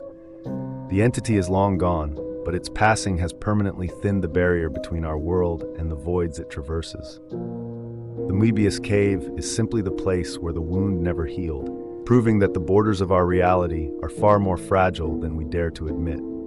To fully grasp the unique terror of SCP-1351, we must place it next to one of the most psychologically devastating spatial anomalies in Foundation history, SCP-3001, the Red Reality. Comparing these two nightmares illuminates the different ways reality can break. SCP-1351 is a geometric nightmare, a space-time torsion. It twists physical rock into a mathematically impossible loop. The horror is that the material world is present, but the rules of engagement are wrong. Conversely, SCP-3001 is a hole in everything, an extra-dimensional void utterly devoid of light and gravity. The horror of 3001 is the absence of everything. In 1351, the horror is physical and immediate. Death comes from the mechanical violence of space-time, where victims are crushed and geometrically reduced. It is the ultimate body horror. In 3001, the horror is psychological and protracted. Dr. Anderson was suspended in an agonizing limbo of isolation, facing existential decay. It is the ultimate psychological horror. The classification irony persists. SCP-3001 is safe because its void is static and predictable. SCP-1351 remains Euclid because its internal mechanics, the gravity shifts and random geometry, are volatile, unpredictable, and potentially contagious. Both manipulate time, but 1351 causes chaotic shifts, 20 minutes in, hours later out, inflicting the trauma of lost continuity. 3001 causes extreme, consistent dilation, minutes feel like years, inflicting the trauma of suffering's endless extension. We return to the Moebius Cave. Whether it's a natural wormhole or an alien dock, its implications are profound. The fragility of our reality. SCP-1351 proves that our stable, three-dimensional world can be shattered by a single geometric twist, a cosmic ripple. The ultimate horror is the fate of D-8334, the paper person. This cave demonstrates the potential for dimensional collapse, the annihilation of a human being from 3 dimensions to 2. This permanent open wound, this scar on space-time, is not healing. The Foundation fights a geological anomaly that behaves like a sentient mathematical construct, daring scientists to find the error in its logic. The Moebius Cave is a cosmic riddle that asks, is our reality the intended design, or merely a temporary structure waiting to be folded, twisted, and collapsed by the true, abstract geometry of the universe? The Foundation guards the entrance, but they cannot guard the idea. The idea that time can betray you, and that the ground beneath your feet could be a single, continuous, terrifying surface leading nowhere you recognize. What do you think is hiding inside the Moebius Cave? Is it an alien dock, or a wound that will eventually bleed into our world? Let us know your theories in the comments below. Don't forget to like this video and subscribe for more explorations into the classified files of the SCP Foundation. Until next time, stay safe. Welcome to the Deep Archives. For decades, the public narrative of alien encounters has been dominated by the Gray entity, small, frail, and clinical. But what happens when the Greys are simply the staff, and the true power rests with a commanding presence operating from a hidden royal court?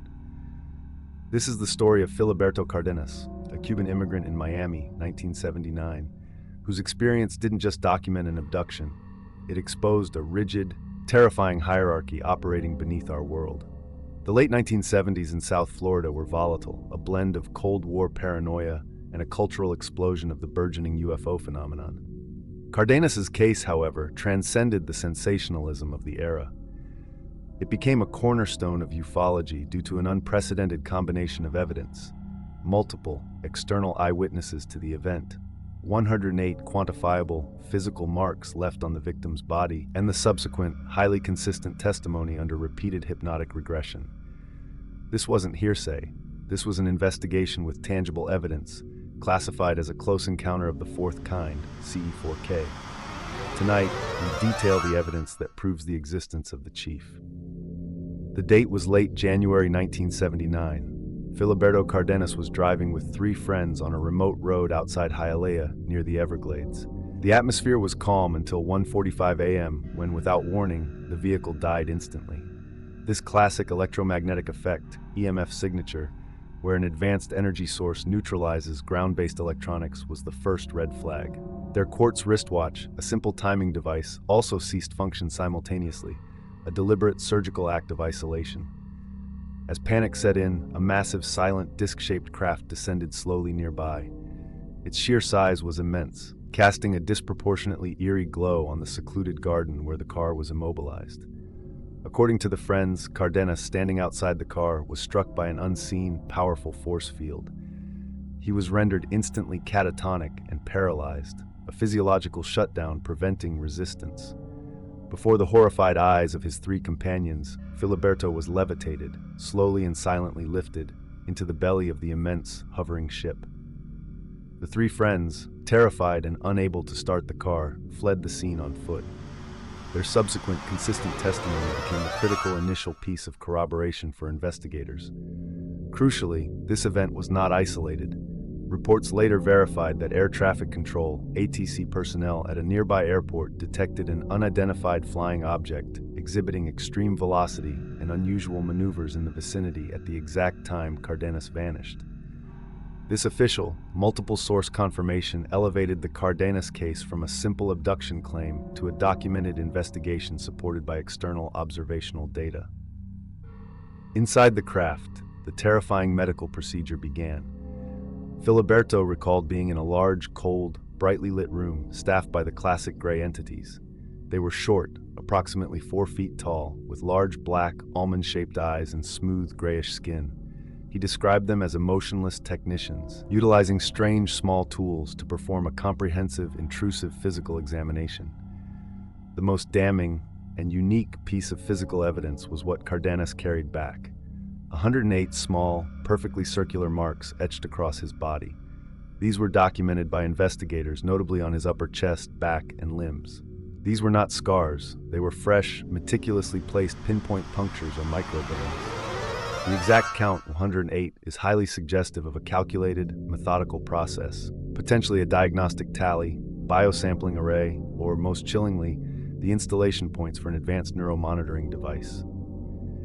Cardenas returned bearing a quantified physical receipt of the encounter, separating his account from almost every other abduction narrative in history. The medical examination was only the preliminary step. Cardenas was next transported to a massive, complex facility. He described being moved to a cavernous area, an immense underground or undersea base, a highly technological chamber that felt like an artificial cave or deep-sea habitat. This detail immediately links the Cardenas file to theories of non-interplanetary but subterranean or hollow Earth operations. Here, he encountered the entity that revealed the true structure of the operation: the Chief. This being was dramatically different from the Greys, tall, standing between 6 and 7 feet, majestic and uniquely intimidating. He wore a long, flowing, dark yellow or gold cape and sat upon a large, ornate throne. He was the master, the obvious figure of authority in this terrifying royal court. The biggest revelation was the communication. The Chief spoke not only telepathically but verbally, in perfect, flowing Spanish. This suggests either an ancient integration into human culture or the ability to instantaneously synthesize complex language, a profound technological capability that eliminates the need for telepathic ambiguity. The Chief delivered a solemn and direct warning. Humanity was on a definitive path to self-destruction, primarily through environmental ruin and endless warfare. He stated that the alien program was a genetic preservation effort. They were meticulously collecting and studying human samples to ensure the continuation of the species should Earth fail to sustain itself. This confirmed Cardenas's terrifying realization. His abduction was part of a planetary-scale intervention, not a random scouting mission. Before Cardenas was returned, the Chief presented him with a concrete piece of evidence: a small, heavy metallic ring inscribed with alien symbols. The object became the most coveted piece of hard evidence. Investigators attempted to analyze the material, looking for isotopic anomalies or unidentifiable elements. While laboratory results were often inconclusive, a common outcome for alleged alien artifacts, the unique, non-terrestrial symbols inscribed upon it cemented its role as the Chief's definitive, physical stamp on the encounter. It wasn't just a gift, it was a psychological anchor, a constant reminder of his ownership and the secrets he carried. The ordeal continued. Weeks after his return, Filiberto received a powerful telepathic summons. They wanted him back, and this time he was instructed to bring his wife, Margarita Cardenas. The second abduction, which included Margarita, provided the final, powerful piece of corroboration. The investigation was led by respected ufologist Virgilio Sanchez Osejo.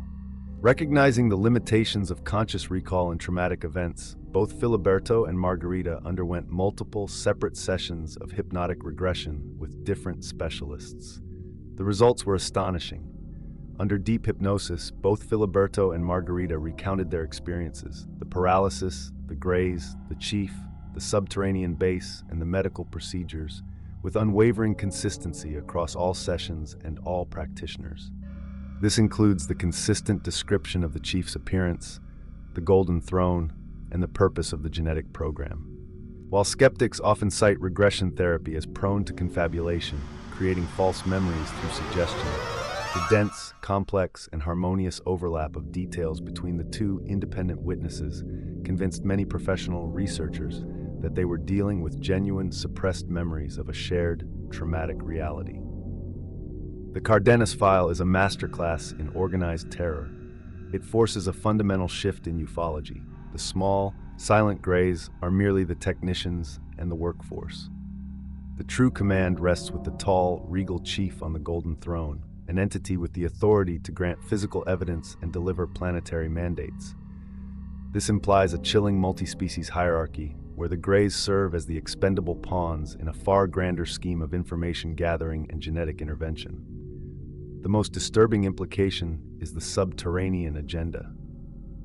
If the chief is operating not from a distant galaxy like Zeta Reticuli, but from a vast, high-tech network beneath the Florida Straits, then the threat is not millions of light years away.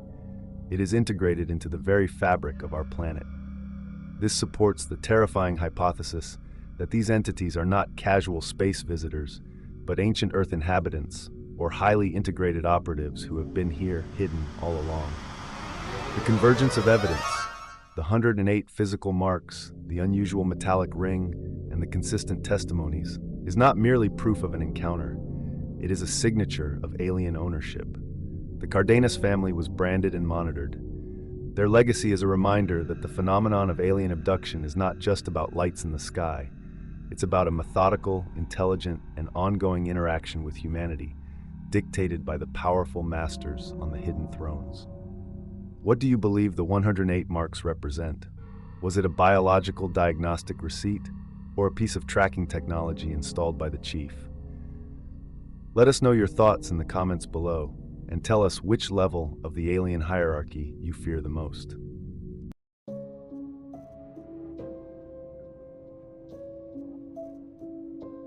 The air in the main cryogenic wing of the secret Nevada facility, known only by its unsettling nickname, Area 51, was sterile, vast, and perpetually cold.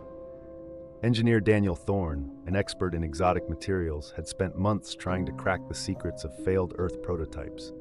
He was brilliant, cynical, and utterly drained by the silence of his work. His current task, trying to reinforce the brittle wings of the U-2 reconnaissance plane, felt tedious and increasingly futile.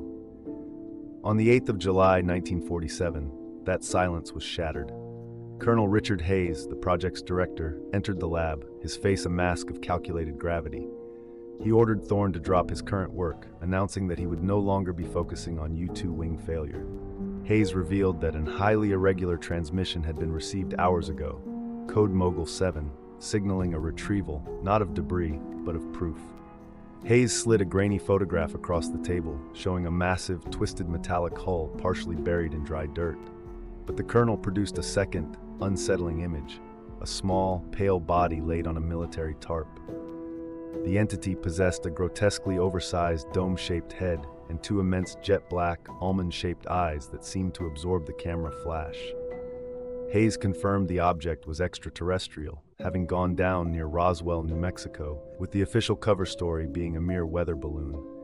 Thorne and Dr. Mark Jensen were immediately assigned to secure the assets, emphasizing the need for both the technology and the life they had recovered.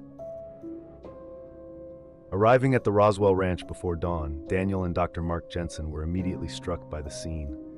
The military operation was immense, surrounding a scorching trench in the middle of a barren field. The earth wasn't merely burned.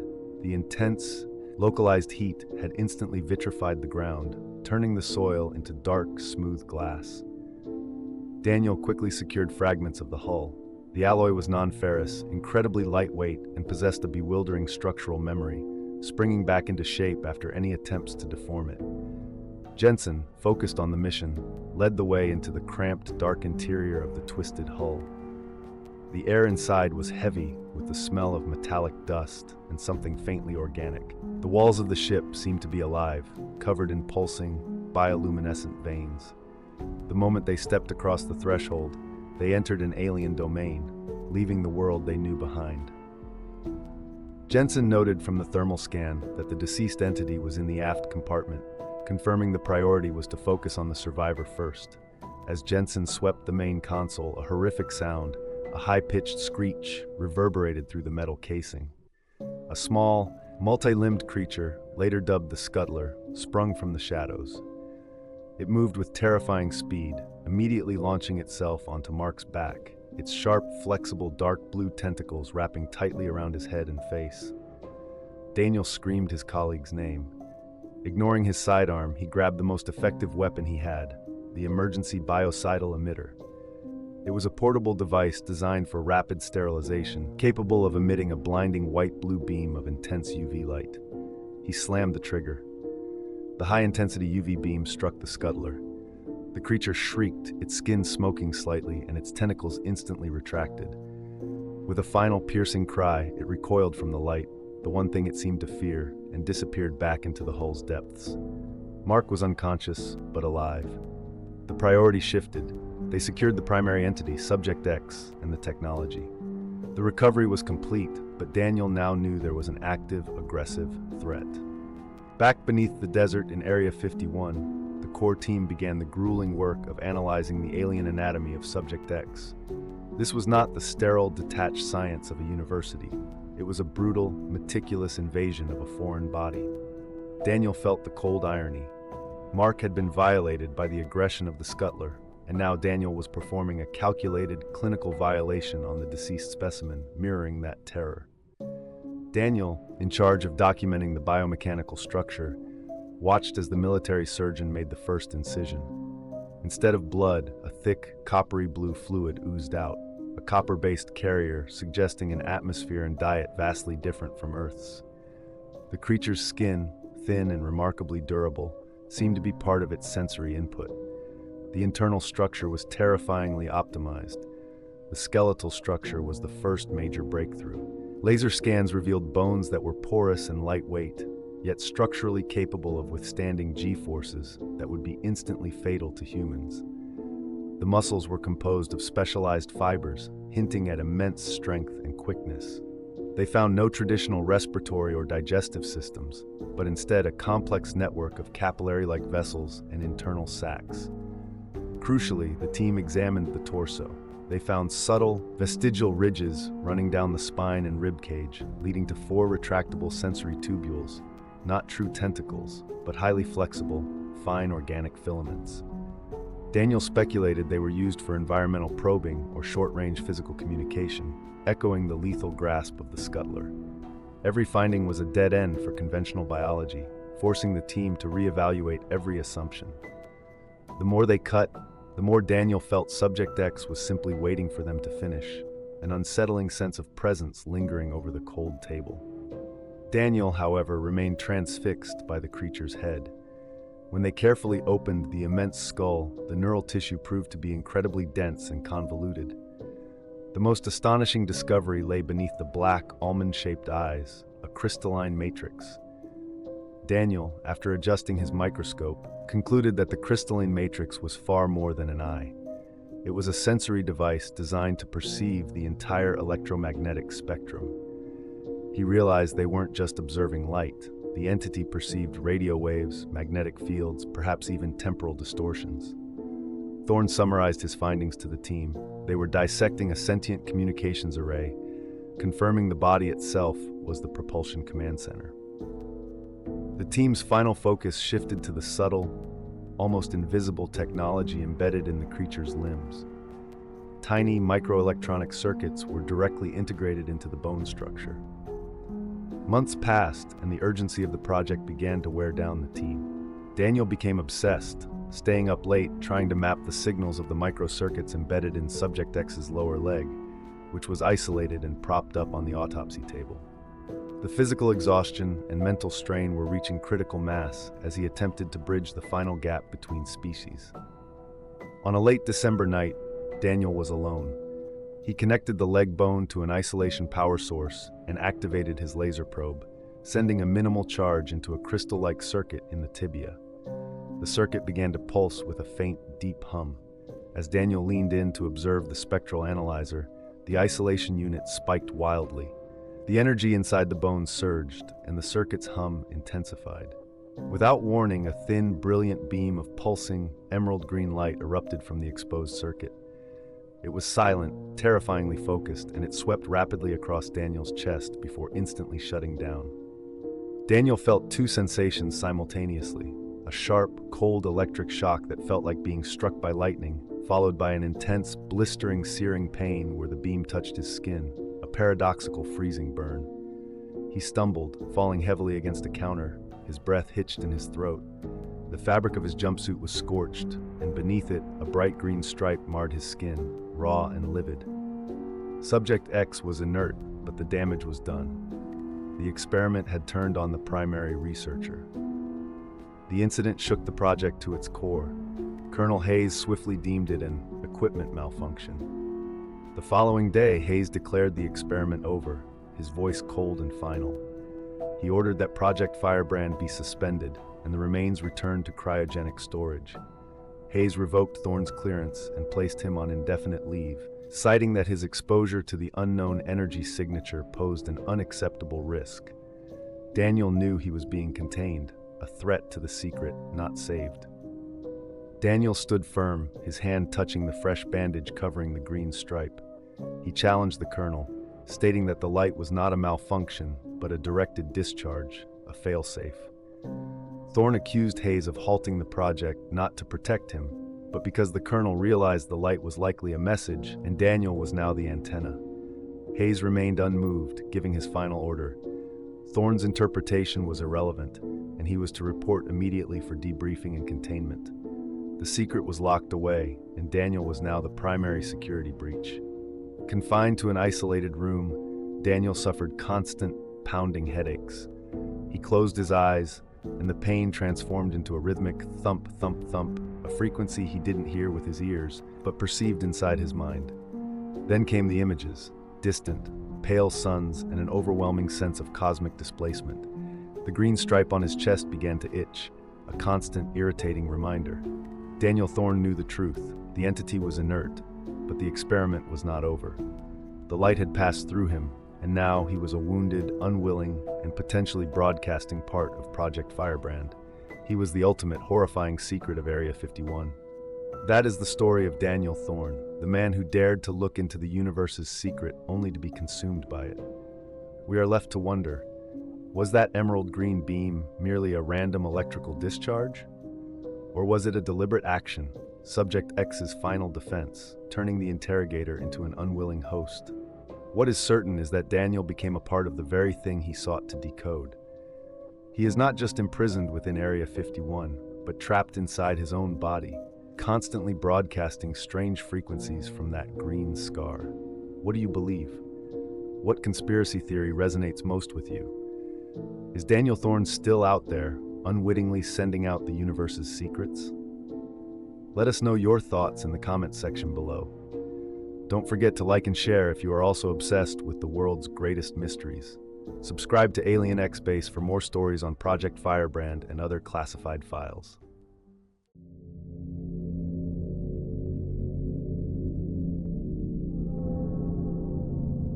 Can you believe this?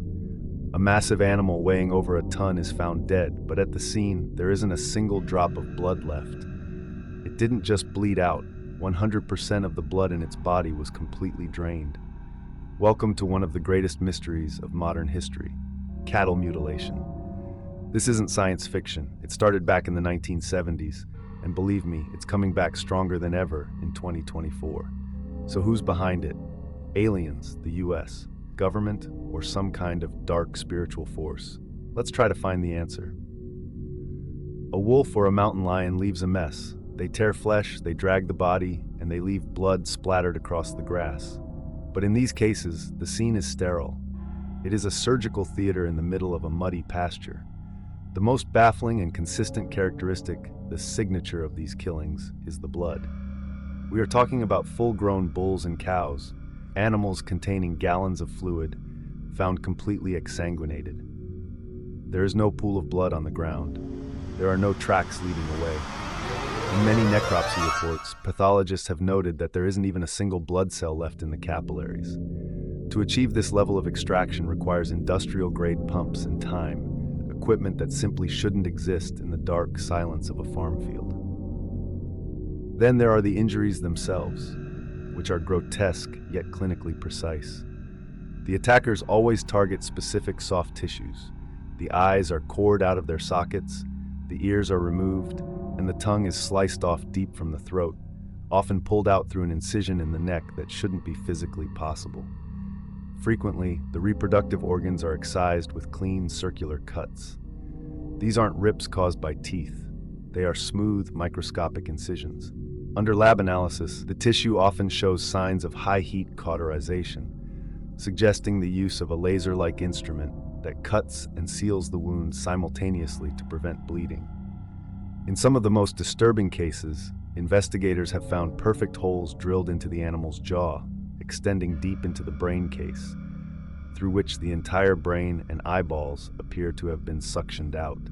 No known animal on Earth possesses the ability to drill through bone and extract a brain without crushing the skull. We need to look at the data coming out of Australia. Reports of unexplained stock mutilations down under go all the way back to the 1950s, decades before the FBI ever opened a file in the US.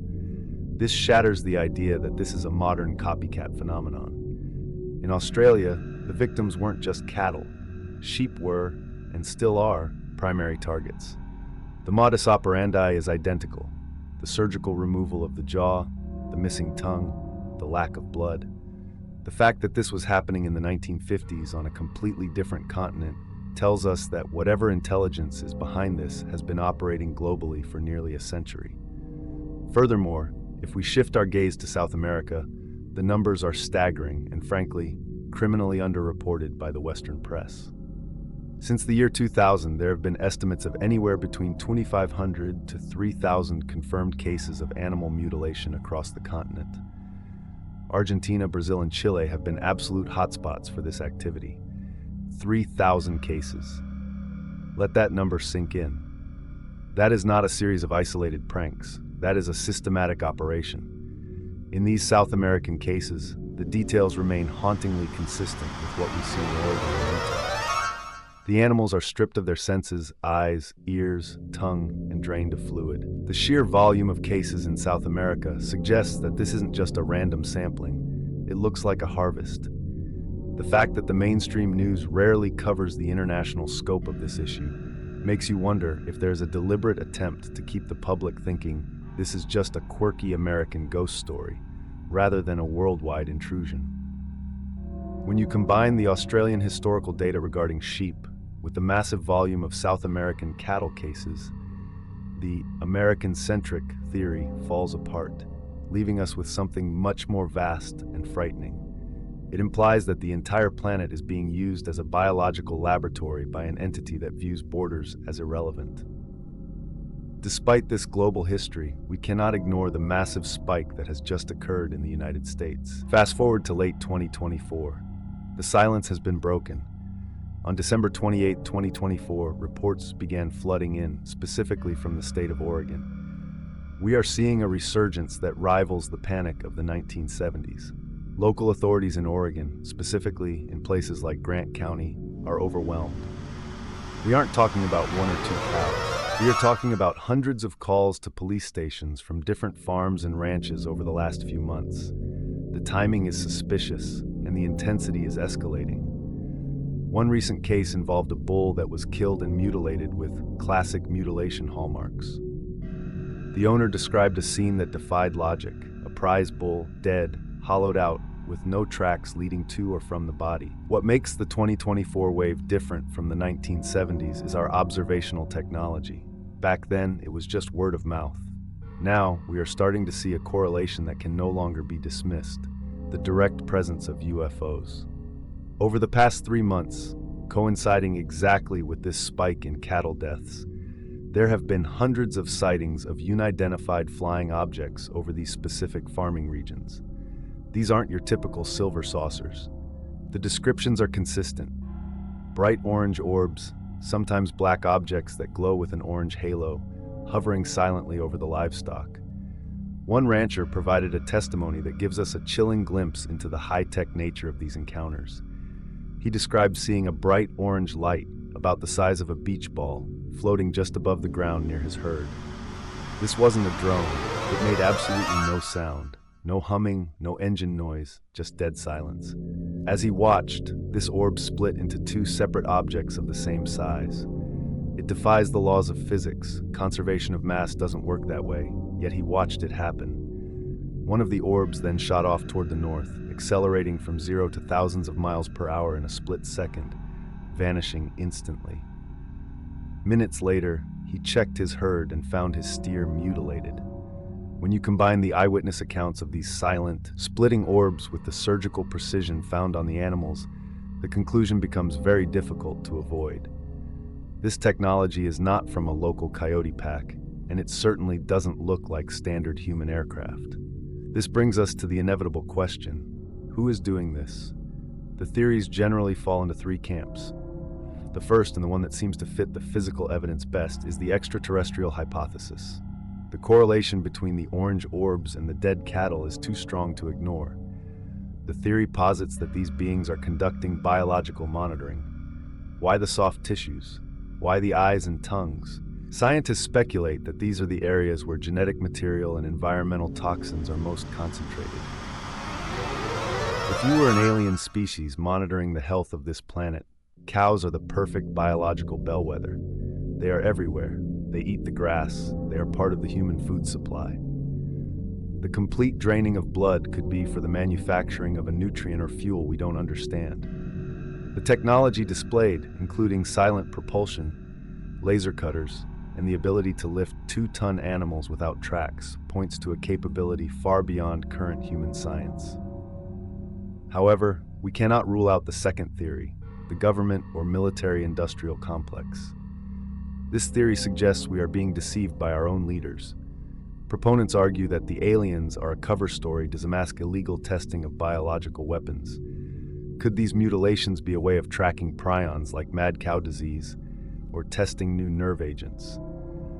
The argument is that if the government were doing this, they would want you to blame Martians. It's the perfect camouflage. If a rancher says the government killed my cow, people listen. If he says a UFO killed my cow, he gets laughed at. It's a convenient way to discredit witnesses. Then there is the third angle, the occult and spiritual theory. In the 70s, newspapers blamed devil worshippers. While cultists usually leave a mess, the spiritual angle has persisted. Many view these entities not as space travelers, but as interdimensional beings, what the Bible might call fallen angels or demons. They point to the cruelty and the mockery of nature involved in these mutilations as inherently evil. They argue that these entities are harvesting energy or fear, and that the increase in activity in 2024 is a precursor to a major spiritual event or the rise of the Antichrist. Cultural products like the video game Grey Hill Incident are starting to reflect this trauma, allowing players to experience the terror of a ranch invasion. But for the farmers in Oregon, this is no game. After analyzing the bloodless corpses, the surgical precision, and the global history from Australian sheep to South American cattle, one nagging question remains. While this is a global phenomenon, why does the sheer intensity of the high strangeness seem to concentrate so heavily on the United States during specific windows of time? Why Oregon? Why now? Is there something specific about the geography of the American West? Or is the United States simply the primary stage for a contact event that is slowly escalating? It feels like a message is being sent. When you leave a mutilated cow out in a field, unable to be eaten by nature, stripped of its eyes and blood, you are leaving a billboard. You are saying, "We can do this and you cannot stop us." The rise in cases in late 2024 suggests that whatever this program is, it is accelerating. The quiet years might be over.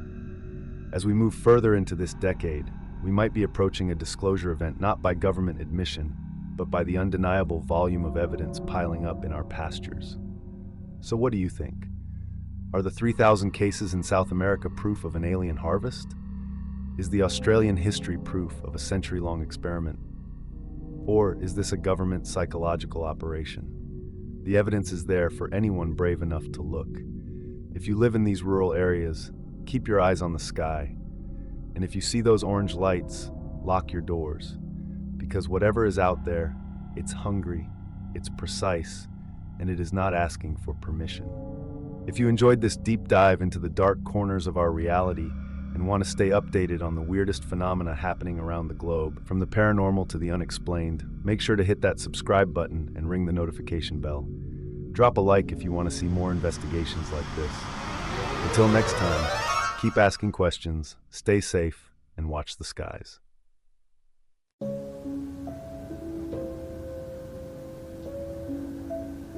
What if the plague doctors who walked through medieval France were never human at all, but the first prototypes of SCP-049 sent by something watching us from the dark? People often recount the European plague through cold statistics, but in the documents the Foundation keeps deliberately sealed away, one peculiar detail repeats itself like an ink stain that refuses to fade. Wherever death spread the fastest, a figure wearing a beaked mask always appeared a few hours beforehand. No one knew where he came from. They only knew that when he knocked on a door, a few days later, the entire household would be breathing the air of the dead.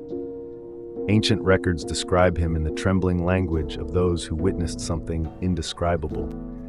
His clothing gathered no dust, repelled water, and when touched, it was hard like metal, yet stretched like skin. We found no seams, and we never once saw him breathe. He resembled a creature wrapped in darkness more than a doctor.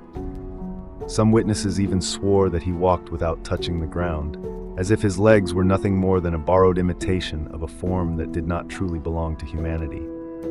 People of that time called him the Angel of Extinction, for wherever he paused, the plague swept through like fire, devouring dry wood. What horrified Foundation researchers the most was not the folklore itself, but the uncanny resemblance between those mysterious plague doctors and SCP-049. A suit that cannot be removed, a mask fused to the flesh, movements devoid of fatigue, and a line he once spoke, a line no one could decipher. "I have been here before, and I do not belong to any age of man." If that is true, then the beaked doctors, wandering through plague-ridden Europe, were not bearers of medicine at all, but beings created to observe humanity, entities whose origin lies in a place the Foundation refuses to name, where disease, biology, and intellect are manipulated like pieces in an ancient game played by alien species. And then a question rises like a shiver crawling up the spine. Are we truly certain who came to heal us, and who may have brought the sickness in the first place? In every surviving account of plague doctors, one detail repeats with unsettling precision. No one ever saw their real faces. They were covered completely from head to toe, revealing not a single inch of skin, not even a breath that belonged to a living person. When this is compared with SCP-049, the resemblance becomes disturbing. The mask and robe of SCP-049 are not garments, but a part of its biological structure, a layer of living tissue fused with armor-like material. This absolute concealment stops being a medical precaution and begins to resemble a biological identity, suggesting that these figures may never have been human at all. Witnesses during the European plague reported that plague doctors moved without sound. Some even described them as gliding over the ground. SCP-049 shows the same abnormality. Foundation thermal scanners reveal that SCP-049 does not produce stable thermal footprints and moves with a perfectly smooth, controlled rhythm, free from the weight shifts and reflexive reactions of a human body. When two sets of data separated by 6 centuries match so closely, coincidence becomes a weak explanation. These figures appear to follow a completely different locomotion mechanism, something more precise, more controlled, and undeniably inhuman. The brutal truth of history is that plague doctors cured almost no one. Even stranger, death often increased immediately after their visit. They seemed less like healers and more like observers, silently confirming or extracting something from the sick. SCP-049 demonstrates the same behavior. It does not heal in the human sense, but transforms its victims into altered entities that serve its mysterious purpose. Within the context of extraterrestrial biology, a chilling theory emerges. These plague doctors were not combating illness, but searching for a specific pathogen, mutation, or biological signature invisible to human understanding. Some preserved plague doctor attire has baffled modern researchers. The material does not burn, does not tear, does not rot, and stretches with the elasticity of living tissue. SCP-049's biological shroud displays the same qualities. It cannot be cut, cannot be analyzed chemically, and shows a molecular pattern unknown on Earth. These traits strongly suggest that the so-called protective suits of medieval plague doctors may not have been garments at all, but a type of extraterrestrial exosuit, grown rather than manufactured, similar to the adaptive flesh armor that SCP-049 possesses. People of the Middle Ages were terrified to see plague doctors stand motionless for hours, not breathing, not eating, not drinking water, and not reacting to cold or exhaustion. SCP-049 displays identical patterns. It does not need food, sleep, or any kind of nourishment. It never shows fatigue or biological decline. When observed together, these behaviors point to a single conclusion. These beings did not rely on human physiology at all. Their bodies follow a different set of biological rules, possibly artificial, hybrid, or originating from an environment where oxygen, heat, and rest are irrelevant. Some areas where plague doctors once walked contain records of circular burn marks on the ground, as if the soil had been heated by a source of energy beyond medieval understanding. These marks resemble modern UFO landing traces and correspond closely to abnormal heat readings recorded around SCP-049. When medieval reports, modern UFO cases, and Foundation sensor data all describe the same type of thermal anomaly, the idea of an extraterrestrial device or biological field becomes more convincing than coincidence.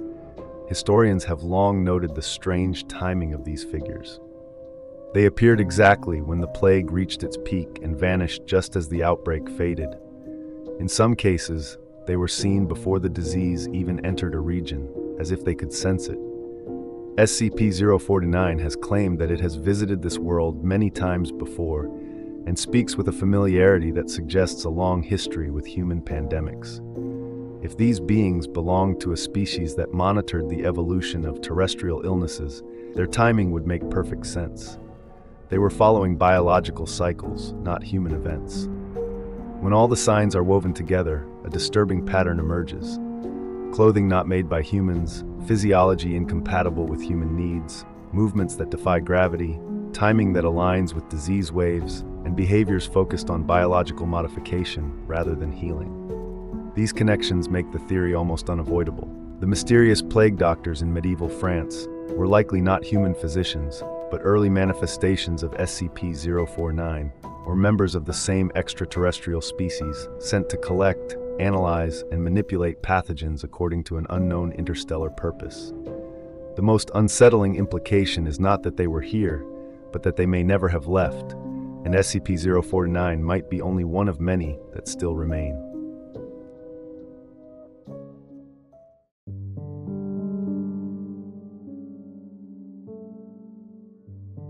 Listen, the wind is still, the dogs are restless, your cattle are uneasy.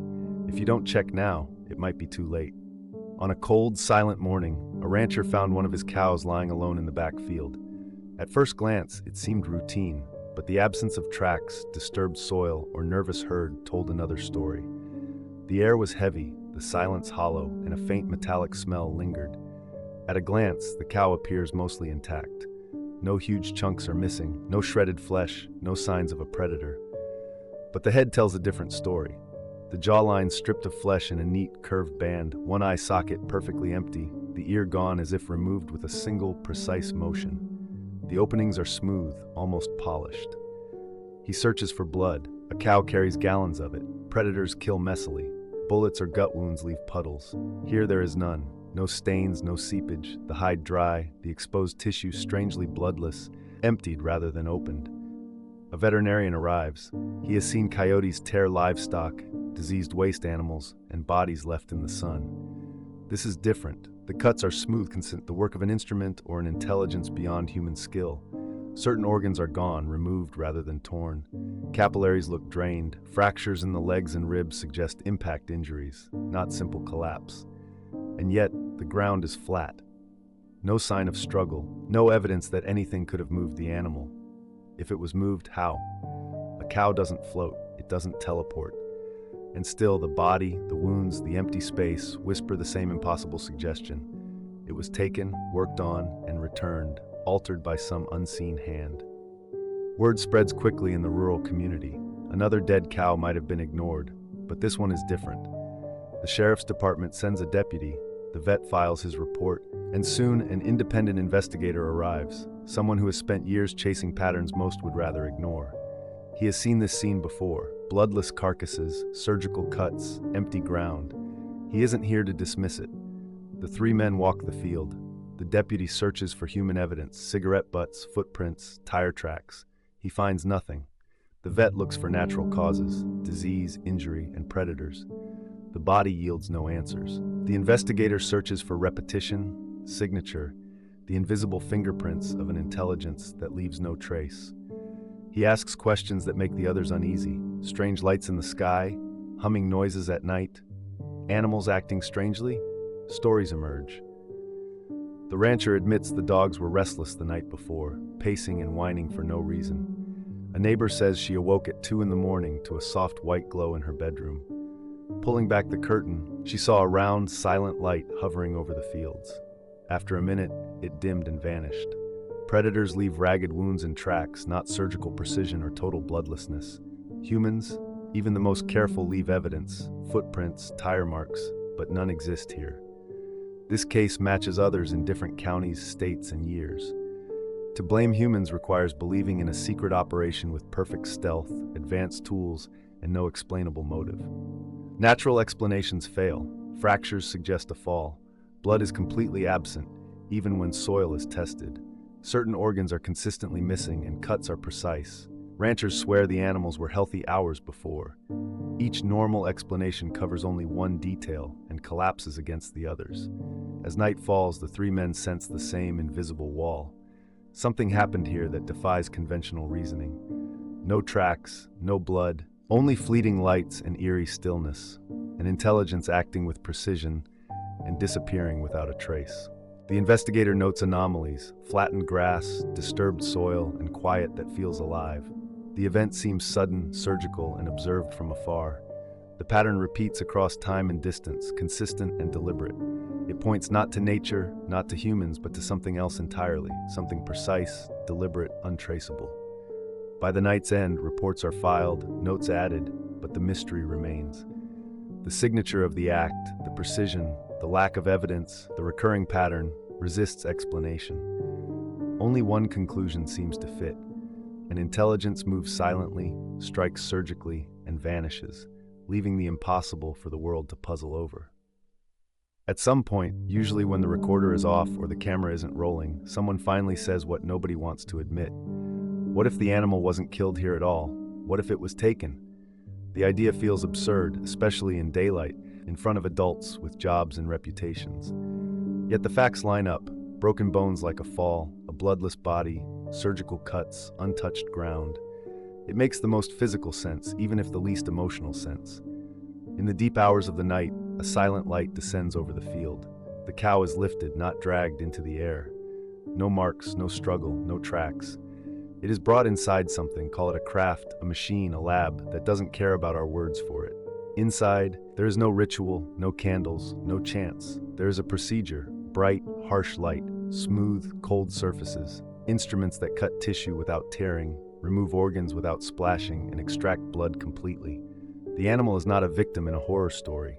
It is a specimen, a data point, a sample. When the procedure is finished, the body is returned. Not placed gently, but dropped from a height, enough to fracture bones, not enough to scatter the carcass. Whatever life remained, if any, is gone. By sunrise, all that's left is a circle of untouched earth with a dead, altered animal at its center. The only signs of anything unnatural are the body itself and the rare stories of people who admit seeing something strange in the sky. If this had happened once, it could be dismissed as an anomaly, but it hasn't. Investigators who track these cases maintain maps most people never see. Pinboards and databases filled with mutilations from ranches across the country and beyond. Different owners, breeds, and landscapes, yet the same story. Bloodless carcasses, precise cuts, missing eyes and organs, no tracks. Years apart, states apart, yet eerily alike. The pattern doesn't look random, it looks systematic, like a program running quietly in the background of rural life, ignored by those unwilling to consider that the operating system might not be entirely human. Eventually, the mutilated cow is hauled away. The rancher still has to feed the rest of his herd. Bills still come. The world doesn't stop just because something impossible happened in a field. The sheriff files it as unexplained. The vet hides behind careful wording. The investigator adds one more pin to his map and drives off, knowing this exact scene has played out before, in another county, another year. Officially, nothing has been proven. Unofficially, nothing has been disproven either. But for the people who stood over that body, it never really ends. The rancher can't walk that patch of ground without seeing the clean circle of dirt and that empty socket where an eye should be. The neighbor who saw the hovering light now double-checks the sky before she closes her curtains. The investigator stares at his map at night and realizes the pattern doesn't look random anymore. Do you watch your herd closely at night? Comment below if you've ever seen something unexplainable.